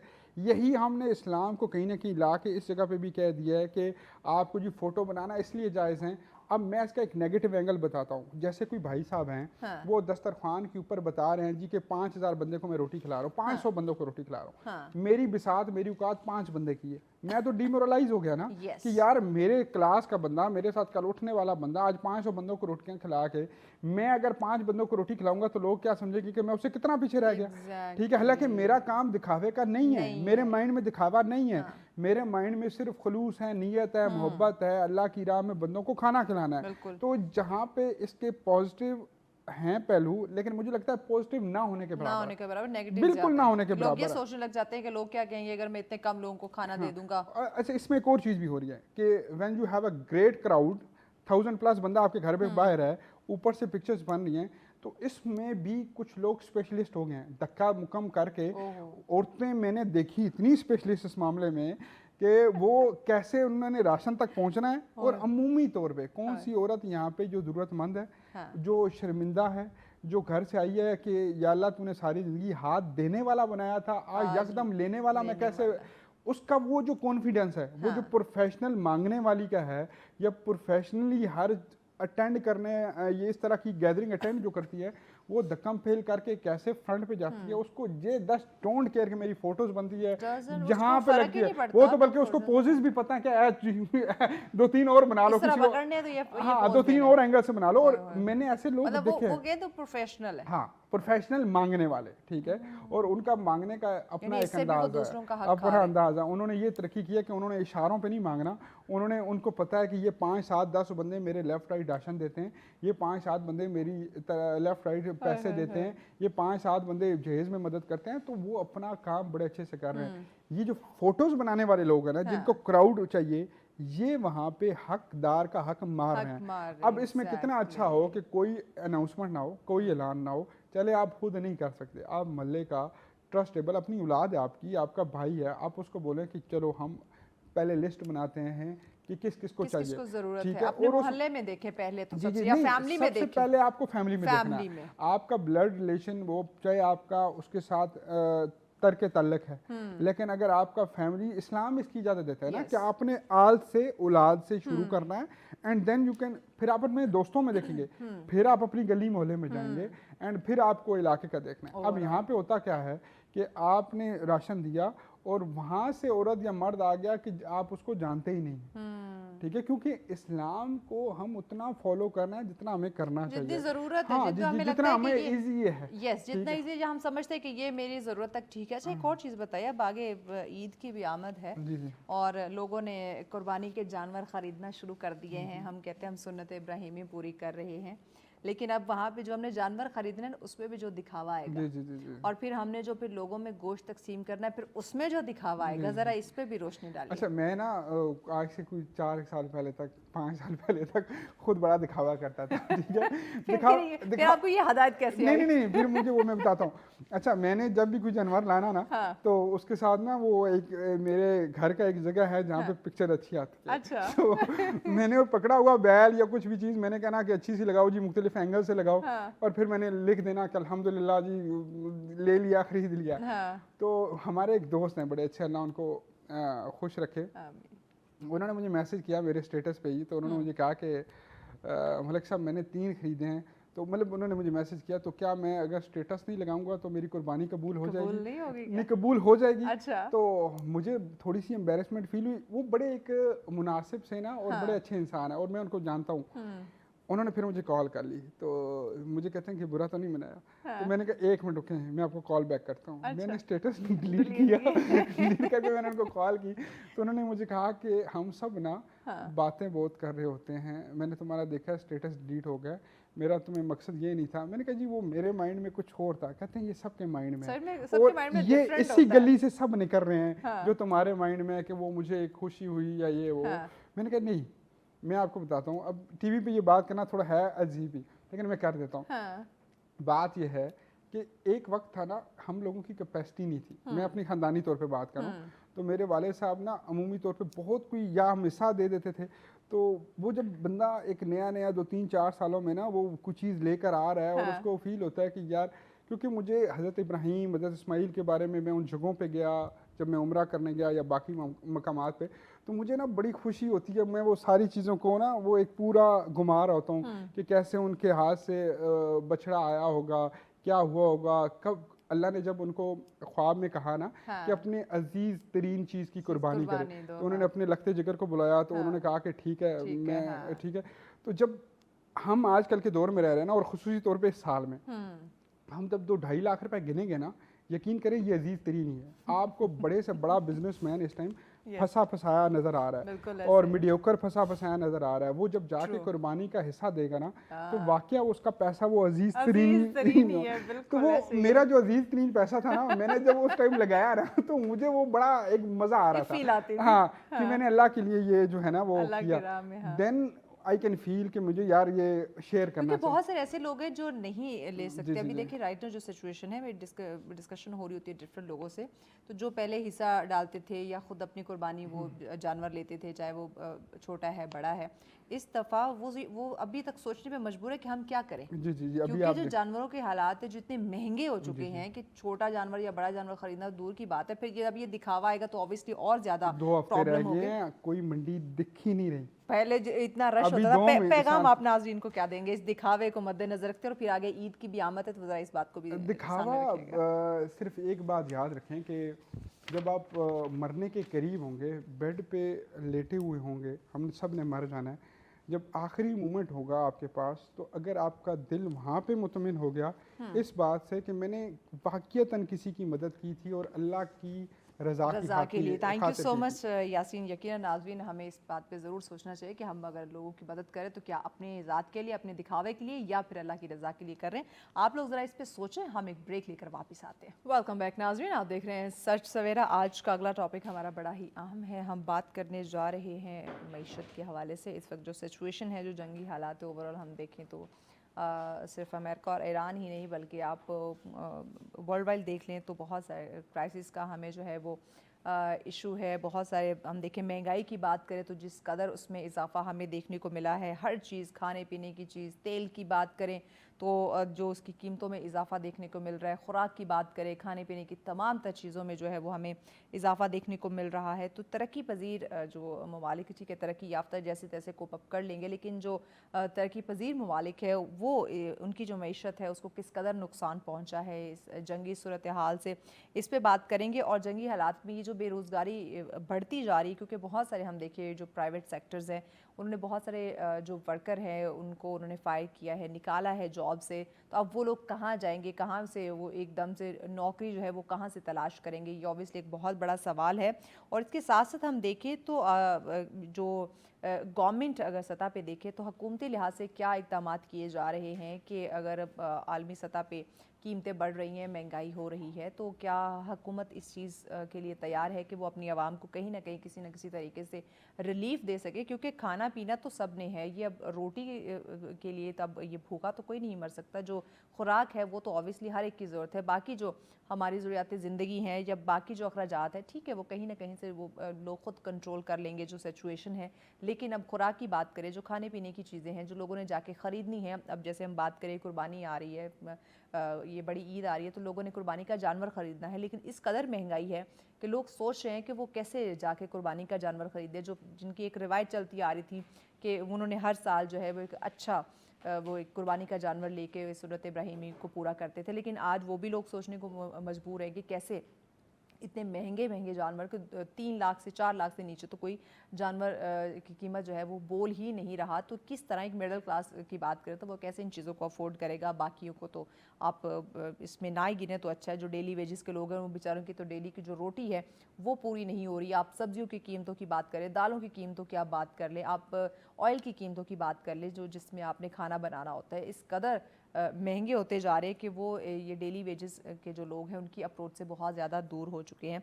तो किस तरह से हम अपनी इकॉनमी को स्ट्रॉन्ग कर सकते हैं इस जंगी सूरत हाल में, क्योंकि अगर जंग रुक भी जाए तो उसके असरात जो हैं वो ऑब्वियसली देर पा रहते हैं। आपने स्टेप बाय स्टेप जो है वो स्लोली ग्रेजुअली ऑब्वियसली आपने उस पर काम करना होता है, लेकिन हुकूमत का मुझे लगता है कि यहाँ पे बड़ा अहम रोल आ जाता है, क्योंकि वो अगर अच्छे से उनकी हिकमत अमली हो, अच्छी पॉलिसीज़ बन जाएँ तो वो चीज़ों को जल्दी जो है वो कवर किया जा सकता है, सिचुएशन को, हालात को जल्दी से जो है वो कंट्रोल किया जा सकता है।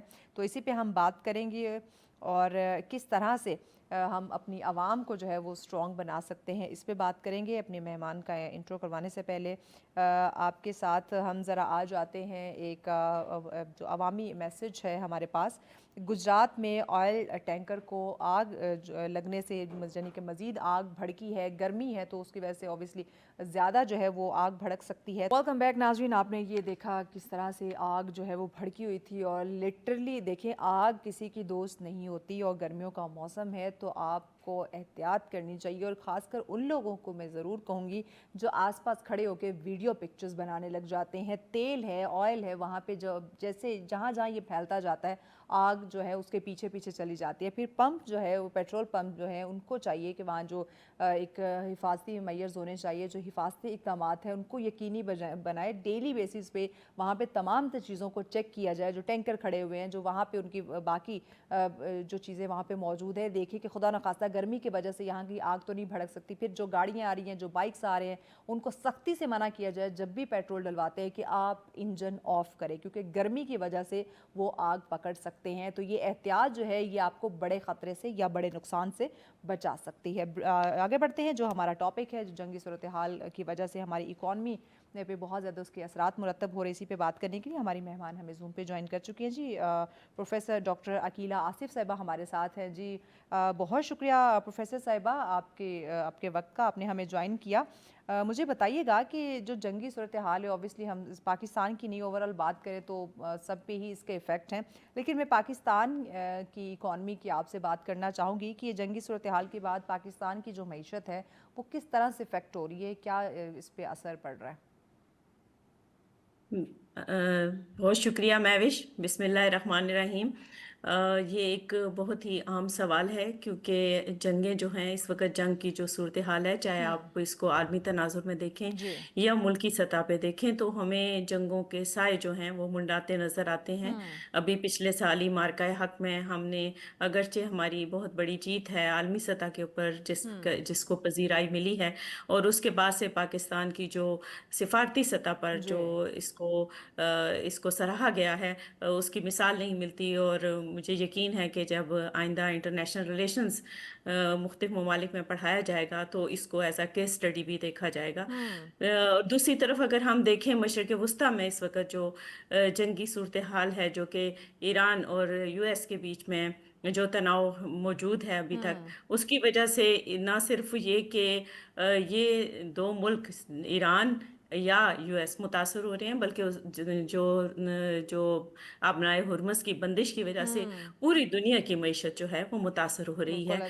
उसकी बुनियादी वजह यह है, मैं नाज़रीन कराम के लिए आसानी के लिए बता दूं, मैं बहुत आसान लफ्ज़ों का हमेशा चुनाव करती हूँ ताकि घर में बैठी हुई जो ख़वातीन हैं, जो बुज़ुर्ग हैं या बच्चे हैं जो बहुत पढ़े लिखे भी नहीं हैं, उनको भी सूरत हाल का अंदाज़ा हो कि जंगें जो हैं वो कितने मुज़र असरात लेकर आती हैं। और जंग जो है कभी भी किसी भी सतह पर हो, चाहे वो घरेलू सतह पर है, चाहे वो मुल्की सतह पर है, चाहे वो बैनुल अक़वामी सतह पर है, वो कभी भी मसाइल का हल नहीं होती। बल्कि बाज़ दफ़ा जंग जो है, जो जंगी सूरत हाल, जिसको हम एक थेरी होती है जिसको इंटरनेशनल रिलेशंस में कहते हैं जस्ट वार थेरी, कि कब जंग जो है वो करनी चाहिए, क्या जंग बिल्कुल नहीं करनी चाहिए या कब करनी चाहिए या ज़रूरी होती है। वो इसलिए नहीं होती कि कोई उसमें दूसरे को नुकसान पहुंचाना या दूसरे को डैमेज करके आप खुश हों, बल्कि वो इसलिए होती है कि फ्रीकैन को किसी ना किसी तरह पुश करके उनको प्रेशर में लाके बातचीत की मेज पर बिठाया जा सके। तो जंग के बारे में ये जो गलत फहमियाँ हैं उसको दूर करना बहुत ज़रूरी है। इसमें कोई जज्बातियत नहीं डालनी चाहिए, कोई नारेबाजी नहीं डालनी चाहिए, कोई उसको जज्बाती रंग नहीं देना चाहिए, क्योंकि जंग जो है किसी भी सूरत में किसी भी सतह पर जो है वो मुज़र असरात लिए हुए। आपने पाकिस्तान की बात की, यकीनन जब जंग शुरू होती है तो जो तरक्याती बजट होते हैं किसी भी मुल्क के, उसको रोक दिया जाता है।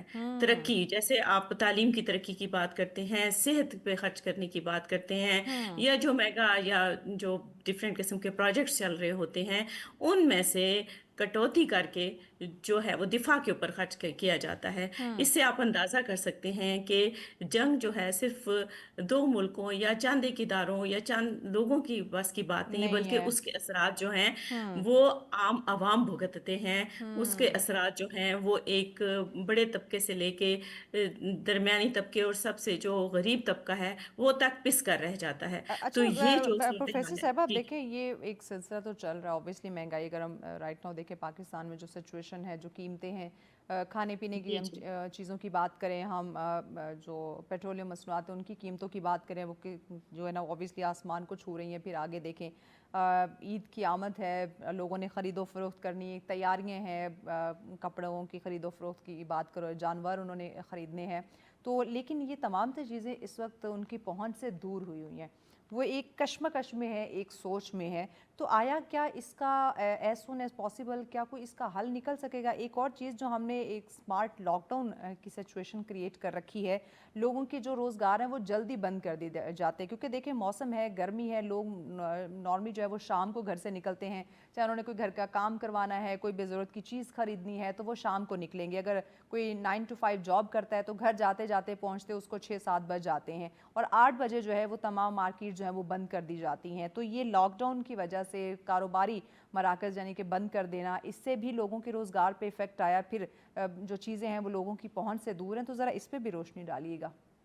जी, बिल्कुल, मैं इस पे ज़रूर बात करना चाहूँगी हम्म। क्योंकि ये एक ऐसा मसला है कि इस वक़्त हर कोई इसको महसूस कर रहा है और ऑब्वियसली। अपने-अपने अंदाज़ में हर हम्म। कोई अपने आप को प्रेशर में महसूस करता है।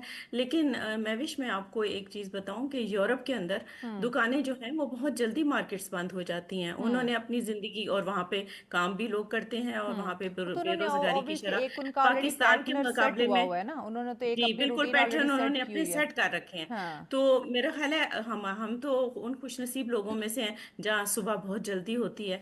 लेकिन अगर आप इस्लामाबाद, पिंडी इस्लामाबाद को ही हाँ। देखेंगे तो सुबह आपको सड़कें वीरान नजर आएंगी। तो हमें सूरज की रोशनी का फायदा उठाना चाहिए। हम हाँ। जल्दी उठ सकते हैं और फजर की नमाजें फ़र्ज हैं और फजर की नमाज भी यकीनन ये फ़र्ज पूरा करने के लिए उठते हैं। तो उसके हाँ। साथ ही अगर काम का आगाज कर दिया जाए तो मैं समझती हूँ कि इस मसले को तो बड़ी आसानी से जो है वो हल किया जा सकता है क्योंकि मजदूरी का जो टाइम है वो हम फजर के से अगर हम स्टार्ट करें और फिर उसमें गर्मी भी कम होती अब है। आप इसमें देखिए दोपहर ना, में थोड़ा सा ये बात साल लें। आपकी दुरुस्त है। इस जी बात ऑब्वियसली हमारा इस्लाम जो हमें कहता है कि दिन काम के लिए रात आराम के लिए, ऑब्वियसली हमें इस पैटर्न पे चलना चाहिए। जी लेकिन जो हमने जैसे रूटीन की बात की कि हमने सेट कर रखी है, अब अगर जो कारोबारी मराकज़ हैं अगर वो टाइमली खुल भी जाते हैं, जो मज़दूर तबका है वो दिन में जल्दी बाहर निकल भी आते हैं, लेकिन जो काम करवाने वाले या जो ख़रीदो फरोख्त करने वाले हैं वो शाम को निकलेंगे तब जब के मराकज़ हैं वो बंद होना शुरू हो जाएंगे। तो ये भी तो एक तज़ाद हमें यहाँ देखने को मिल रहा है ना। और मोस्टली देखिए, लोग ये जो बात मैं कह ऑफिस रही हूँ ये जाते सिर्फ हैं।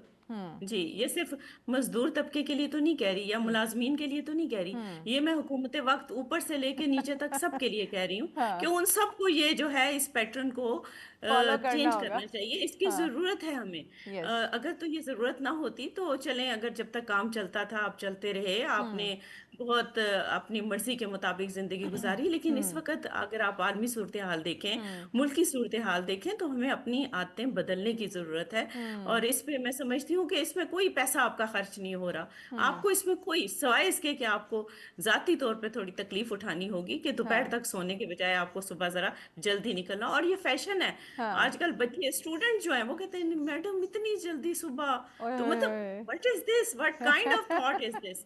मतलब आप हाँ। देखें वो यूरोप का आप दरअसल मुकाबला सुबह करते हैं। उठने की अहमियत से वाकिफ नहीं है ना, जी अभी जी रात बिल्कुल। लेट नाइट तक उनका जागना चलता है और सुबह वो चाहते हैं कि हम सोते रहें, तो वो सुबह की अहमियत से वाकिफ नहीं है ना, इसलिए वो कहते हैं कि मैडम इतनी जल्दी जी उठना बिल्कुल, पड़ता यूरोप में ऐसा नहीं होता, अमेरिका में है। ऐसा हाँ। नहीं होता। आप अगर बाकी चीजों में उनको फॉलो करते हैं जी। तो ये टाइमिंग्स में भी उनको फॉलो करना होगा। और वहां पे ऑब्वियसली। सख्त सर्दी होती है और लोग अपने घरों से बाहर होते हैं। यहाँ पर तो खैर ऐसी सूरत हाल भी हम्म। नहीं। यहाँ तो गर्मी है और गर्मी से बचने के लिए आप दोपहर को वक्फा कर सकते हैं। और उसका फिर अभी यहाँ पे दिन काफी लंबा हो गया है और हम्म। आपके पास यानी 5-6 बजे तक भी आप आराम से काम कर सकते हैं। हम्म। तो इस लेकिन वो चीज को लोग जो ना है जो वो देखे ना, जो अपनाने की ऑफिस जरूरत है। गए हुए होते हैं, जिनका टाइम ही 9 to 5 जो जॉब कर रहे हैं, अब नहीं, देखिए वो गलत है ना। ऑफिस मैं से इसी को निकल तो के आना तो मुश्किल हो जाता है। अब देखिए जो 9 to 5 है, 5 बजे उनका ऑफिस बंद होगा, घर पहुंचने तक फिर आपको पता है जो यहाँ पे ट्रैफिक की सिचुएशन है, घर पहुंचने तक उनको 6, 6:30, 7 आराम से बच जाते हैं। उसके बाद वो जब निकलेंगे कि अच्छा हम खरीदो फरोख्त कर लें या कोई काम वगैरह करवा लें, तो 8 बजे आपकी भाई मार्केटें बंद। और इतनी सख्ती की हुई है कि अब जो है ना 7:55-50 पे दुकानें बंद होना शुरू हो जाती हैं। बिल्कुल सही कह रही हैं आप हाँ। क्योंकि अगर ओवरऑल ये टाइमिंग्स को चेंज नहीं करेंगे तो ये मसला जरूर क्योंकि अब मौजूद है। देखिए आप बिल्कुल गर्मियाँ ठीक कह 7 रही बजे, हैं। इवन देखिए 7 बजे अभी रोशनी जी होती है। और जी बिल्कुल एटलीस्ट रोशनी अगर होती है। आपने वो करना भी है तो आप जहाँ पे पहले 12-1 बजे तक दुकानें खुली रहती थी, आप उसको 10 बजे का टाइम कर दें, खासकर जी इन दिनों में जब ईद करीब है। जी बिल्कुल ऐसा ही है। लेकिन देखें, अगर मैंने जैसे कि पहले हम्म। तजवीज़ दिया आपके मोजस माइक के और आपके मोजस कैमरा के थ्रू के ये हमें अगर ओवरऑल हम इसको हाँ। चेंज कर दें, इसको शिफ्ट कर लें तो फिर तो चीज़ें आसान हो जाएंगी। हाँ। लेकिन अभी जो सूरत हाल है उसमें यकीनन ये एक मसला है हाँ। और इस मसले को बड़ी दानिशमंदी के साथ और एक प्लानिंग के साथ इसको चेंज करने की ज़रूरत है। इसको मरहलावार कर लें या किसी तरह से, क्योंकि ये देखें लामहला हमें, अगर हमने इस वक्त तरक्की याफ्ता कौमों का मुकाबला करना है, आप चाइनीज को देखें, आप रशियंस को देखें, आप कोरियंस को देखें, आप जापानीज को देखें, आप यूरोपियंस को देखें, जी। आप अमेरिकन को देखें, जितनी ये कौमें हैं वो सब की सब जो है अपने इन टाइमिंग्स के बारे में बड़ी कंसर्न हैं। और वो अपने रूटीन, अपने जो कुदरती तौर पे जितना हो सका है कम से कम अपने जो मसाइल हैं इस किस्म के उनको जो है इस सतह पे लेके आती हैं कि जो उनकी जाती या उनकी कौमी जिंदगी ऑब्वियसली को मुतासर ऑब्वियसली करने लगे। बात वही है जी ना, वो उन्होंने अपने एक रूटीन सेट कर रखी हुई है ना, जी एक उनका बिल्कुल। ऑलरेडी एक उनको पता है कि हमने भाई दिन काम के लिए है, वो लोग 5-6 बजे उठ के अपने काम के लिए नहीं नहीं, वो रवाना हो याशी जाते हैं मतलब वो उसके बाद शाम के बाद वो उनकी इवनिंग्स जो होती हैं वो अपनी अपने आराम से अपनी फैमिली ऑब्वियसली लाइफ या फैमिली अपनी के जो साथ, और उनके हम हमने हमारी एंटरटेनमेंट है वो उसको करते और हैं। हमने अपनी रूटीन को ऑलरेडी जब ख़राब कर दिया है तो उसको फिर ऑब्वियसली शिफ्ट करना वो खासा मुश्किल हो जाता है। जी बढ़ती हुई महंगाई जी। की वजह से हमारा जो गरीब तबका है, जो हम बात करें मिडिल क्लास या मैं लोअर मिडिल क्लास तबके की बात करूं, तो इस वक्त वो किन मुश्किलात का शिकार है? देखिए लोअर मिडिल क्लास जो होती है ना, वो हम्म। किसी भी कौम मुल्क और कौम के लिए अगर इकोनॉमिक्स के रूल के तहत देखें तो वो रीढ़ की हड्डी की हैसियत रखती है। हम्म।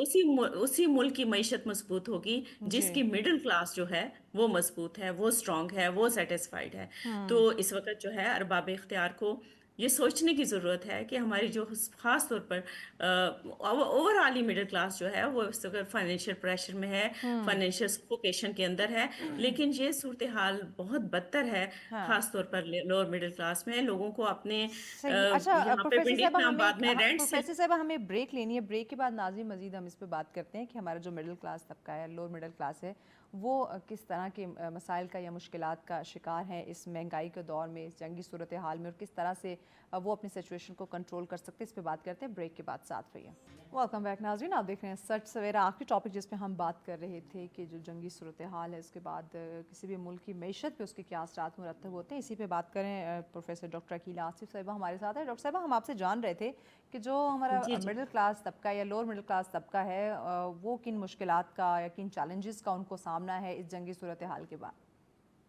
देखिए हमारे मुल्क की जो बहुत सारी आबादी है वो पहले ही गुर्बत की लकीर से नीचे जिंदगी बसर कर रही है। हम्म। अब आप खुद सोचें कि जंगी सूरत हाल की वजह से अगर ख़ास तौर पे पेट्रोल की जो कीमतें हैं वो आसमान से बातें कर रही हैं। जब ओए होए पेट्रोल होए। महंगा होता है तो उसकी वजह से ही हर एक चीज़ पे उसका जी। असर पड़ता है, क्योंकि ट्रांसपोर्टेशन की वजह से आटा महंगा हो जाता है, हम्म। चीज़ें घी महंगा हो जाता है, हम्म। सब्जियां महंगी हो जाती हैं। और ये चीज़ें जो हैं ये बुनियादी ज़रूरतें हैं और बिल्कुल रियासत की ऐसे। जिम्मेदारी है कि हम्म। वो हर एक के लिए, चाहे कोई अमीर है चाहे कोई गरीब है, उस तक ये अशिया जो हैं, ये बुनियादी जो ज़रूरतें हैं, कम से कम वो पहुंच रही हों। तो हम्म। अगर ये बुनियादी जो अशियाए ज़रूरियाँ हैं अगर वही यहाँ पहुंचाने में नाकाम रहते हैं, तो अगर चंद एक लोगों के लिए आप स्कीम्स का ऐलान कर भी देते हैं कि हाँ। जी उनको माली स्कीमें हैं या घर की स्कीमें हैं या मुख्तलिफ किस्म की स्कीम्स चलती रहती हैं, अच्छी जी। बात है, वो चलती रहनी चाहिए। लेकिन इस तरफ भी ध्यान ज़रूर रखना चाहिए कि जो हमारा गरीब तबका है जी। उस तक कम से कम जो बुनियादी अशियाए ज़रूरियाँ हैं उनको, उन तक उनकी रसाई और उनकी कुव्वत खरीद के अंदर होनी चाहिए।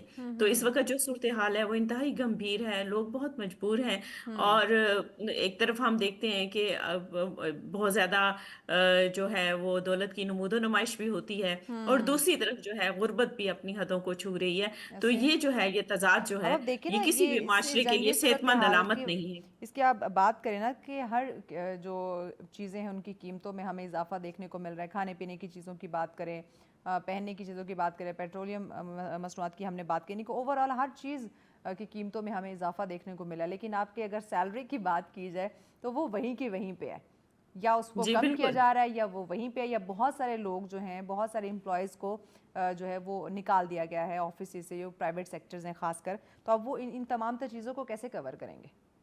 देखिए जब जंगी सूरत हाल पैदा होती है ना तो हम्म। उसके एक नेगेटिव आउटकम्स में ये भी होता है हम्म। कि सरमायाकार जो है अपना सरमाया उस जगह से निकालना शुरू कर देते हैं, हम्म। और उसका ओवरऑल असर जो होता है वो हर शोबे पे पड़ता है। वो ऐसे। कारखाने भी हो सकते हैं, हम्म। वो मुख्तलिफ किस्म की जॉब्स जो होती है, एम्प्लॉयमेंट जो होती है उसके ऊपर भी पड़ता है।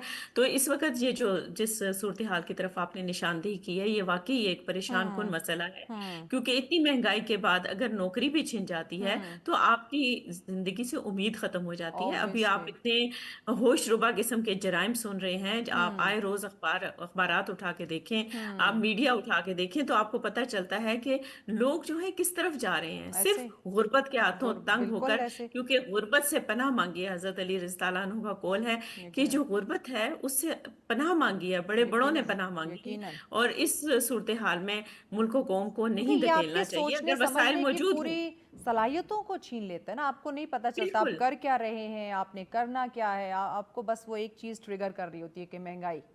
बेरोजगारी। जी, और मेरे और आपसे ज़्यादा तो जो अरबाब इख्तियार हैं, इस बात का उनको अंदाज़ा है कि वो ऑब्वियसली। किस हद तक जो है, वो हमारे वसाइल को जो है, वो लोगों के मसाइल के हल के लिए इस्तेमाल कर सकते हैं। हम्म। क्योंकि ये वसाइल और मसाइल के दरमियान में अगर इम्बैलेंस क्रिएट हो जाता है और वो हम्म। ज़्यादा देर तक ये सूरत हाल बरकरार रहती है, तो ये किसी तरह भी हमारे मुल्क के लिए अच्छी नहीं है। हम्म। बेशक बैन अवी सतह पे पाकिस्तान इस वक्त पूरी दुनिया की नज़रें पाकिस्तान के ऊपर हैं, पूरी दुनिया पाकिस्तान को सराह रही है, और बिल्कुल। ये ऐसी शानदार कामयाबी है जी। जिसके लिए हम भी बहुत खुश हैं और इस पे फख्र महसूस करते हैं। लेकिन दूसरी तरफ जो इन अंदरूनी मसाइल हैं, और ख़ास तौर पर ये जो महंगाई का मसला है, उसको पूरी संजीदगी से हल करने की ज़रूरत पर जोर देना चाहिए। बिल्कुल ऐसे ही है। ये जितने भी जंगी तनाज़ात हम देखने को मिलते हैं हमें, जब जब ये जंग की सूरत हाल हुई है, इसके दौरान जो करेंसी है उसकी वैल्यू पर क्यों असर पड़ता है?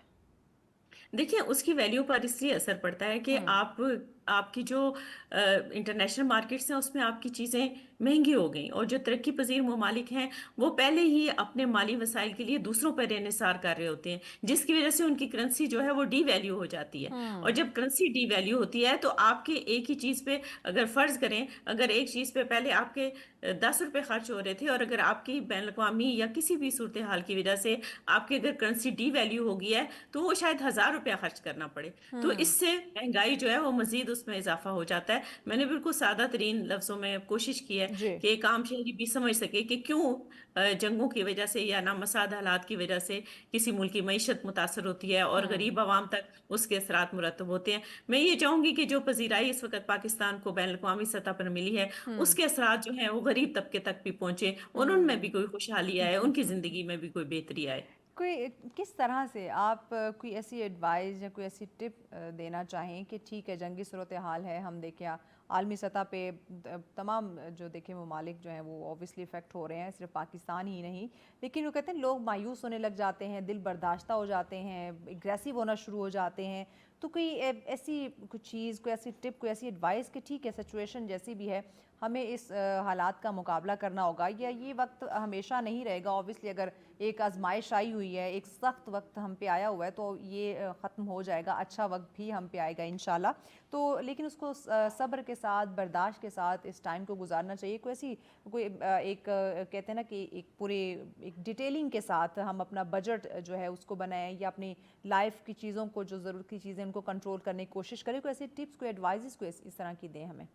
जी, मैं यही कहना चाहूँगी कि देखें, आज़माइशें आती हैं, हम्म। मतलब इंसानों पे, जैसे इनफरादी सतह पर भी आती हैं और बहैसियत कौम भी आती हैं। तो उस ऑब्वियसली। सूरत हाल में जो है ना, बेहतरीन मनसूबाबंदी और हिकमत अमली, हम्म।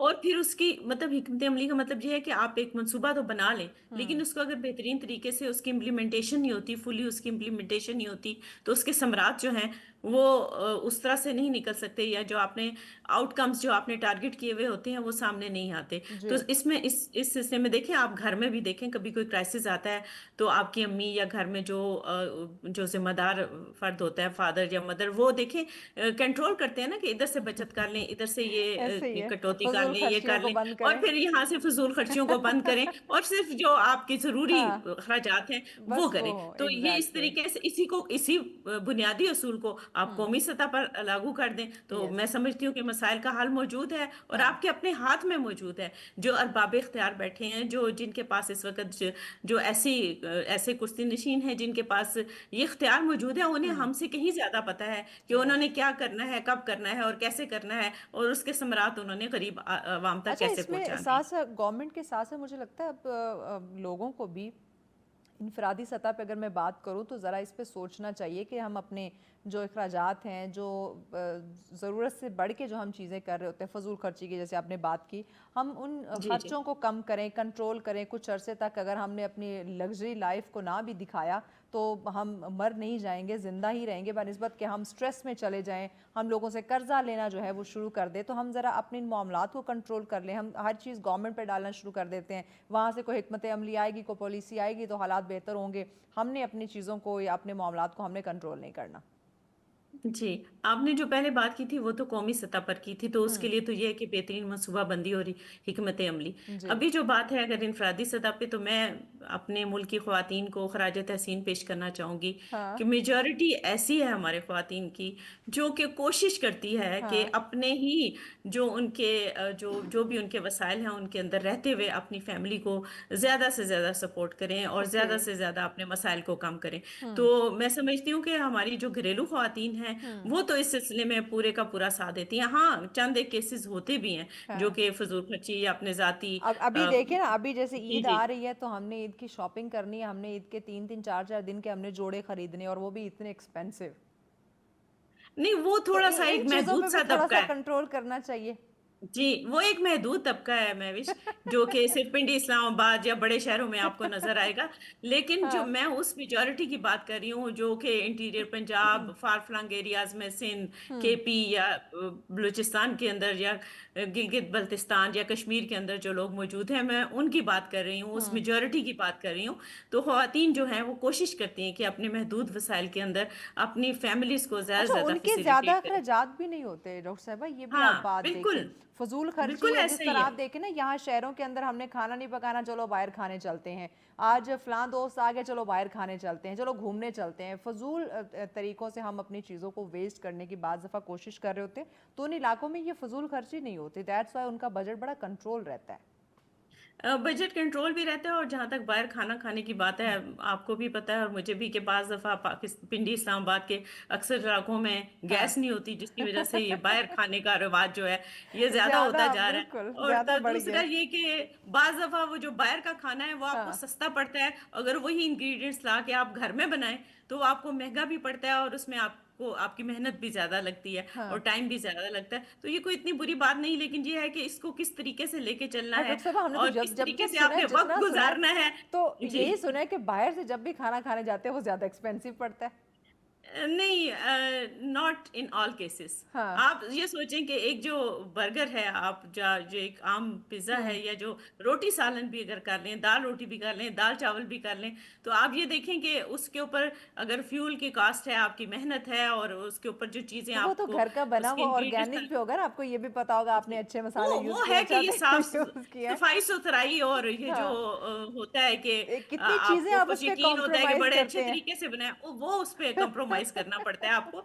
लेकिन बाकी हाँ। जो बचत-वचत वाली और बात जो है, आपने वो पिज़्ज़े की थोड़ा-सा बात की ना, आपको पता है ये पिज़्ज़े पे टोटल जो एक पिज़्ज़े पे खर्चा आता है ना, जो ये बना रहे होते हैं वहाँ पे, वो तकरीबन 150-200 रुपए खर्चा आता है। और हमें वो कितने का देते हैं, एक नॉर्मल जो मीडियम होता है या उसकी बात करें, 1800-1900 का 2000 का पिज़्ज़ा दे रहे होते हैं, जिस पे खर्चा आपका सिर्फ 200 रुपए आ रहा है। देखें, जी, जी, आप कितना फ़र्क वो है। ख़ैर ये एक लंबी बहस है कि जो पिज़्ज़े वेल के अंदर वो डॉक्टर जो साहब, पैगाम आप नाज़रीन को क्या देंगी? क्योंकि आगे जो है वो ईद भी आ रही है, लोग बहुत परेशान हैं, जंगी सूरत हाल को लेके, महंगाई को भी लेके, तो कोई एक एडवाइस आप नाज़रीन को देंगे पैगाम की सूरत में? जी, बस मैं यही कहूँगी कि सब्र इस्तिकामत के साथ आप अपने वसाइल में रहते हुए हुँ, अपने खर्च को देखें और हर हाल में ख़ास तौर पे जो हमारी नौजवान नस्ल है उसको पुरुमीद रखें। हुँ, उसकी उम्मीद ना टूटने दें, उसको सपोर्ट करें, सही। क्योंकि जो हमारी नौजवान नस्ल है, आपके घर के जो बच्चे हैं, ठीक हो गया। वही थैंक यू हमारा सो मच डॉक्टर मुस्तकबिल है। साहिबा। बिल्कुल हमें हमारे नौजवानों को पुरुमीद रखना है और हर इंसान ने दिल बर्दाश्ता नहीं होना, सब्र के साथ, बर्दाश्त के साथ, हिम्मत के साथ, शुक्रगुजारी के साथ इस सिचुएशन को फेस करना है कि ये वक्त अगर आप पे आजमाइश का आया है, तो ऑब्वियसली ये वक्त नहीं रहेगा, अच्छा वक्त भी आएगा। तो आपने एग्रेसिव बिल्कुल नहीं होना, सब्र का दामन हाथ से आप लोगों ने छोड़ना है। आपने अपना जो अल्लाह पाक से एक उम्मीद है, एक शुक्रगुजारी है, वो आपने बजा ज़रूर लाने हैं। खुश रहें, खुशियाँ बांटें और हमें इजाज़त दीजिए। अल्लाह ने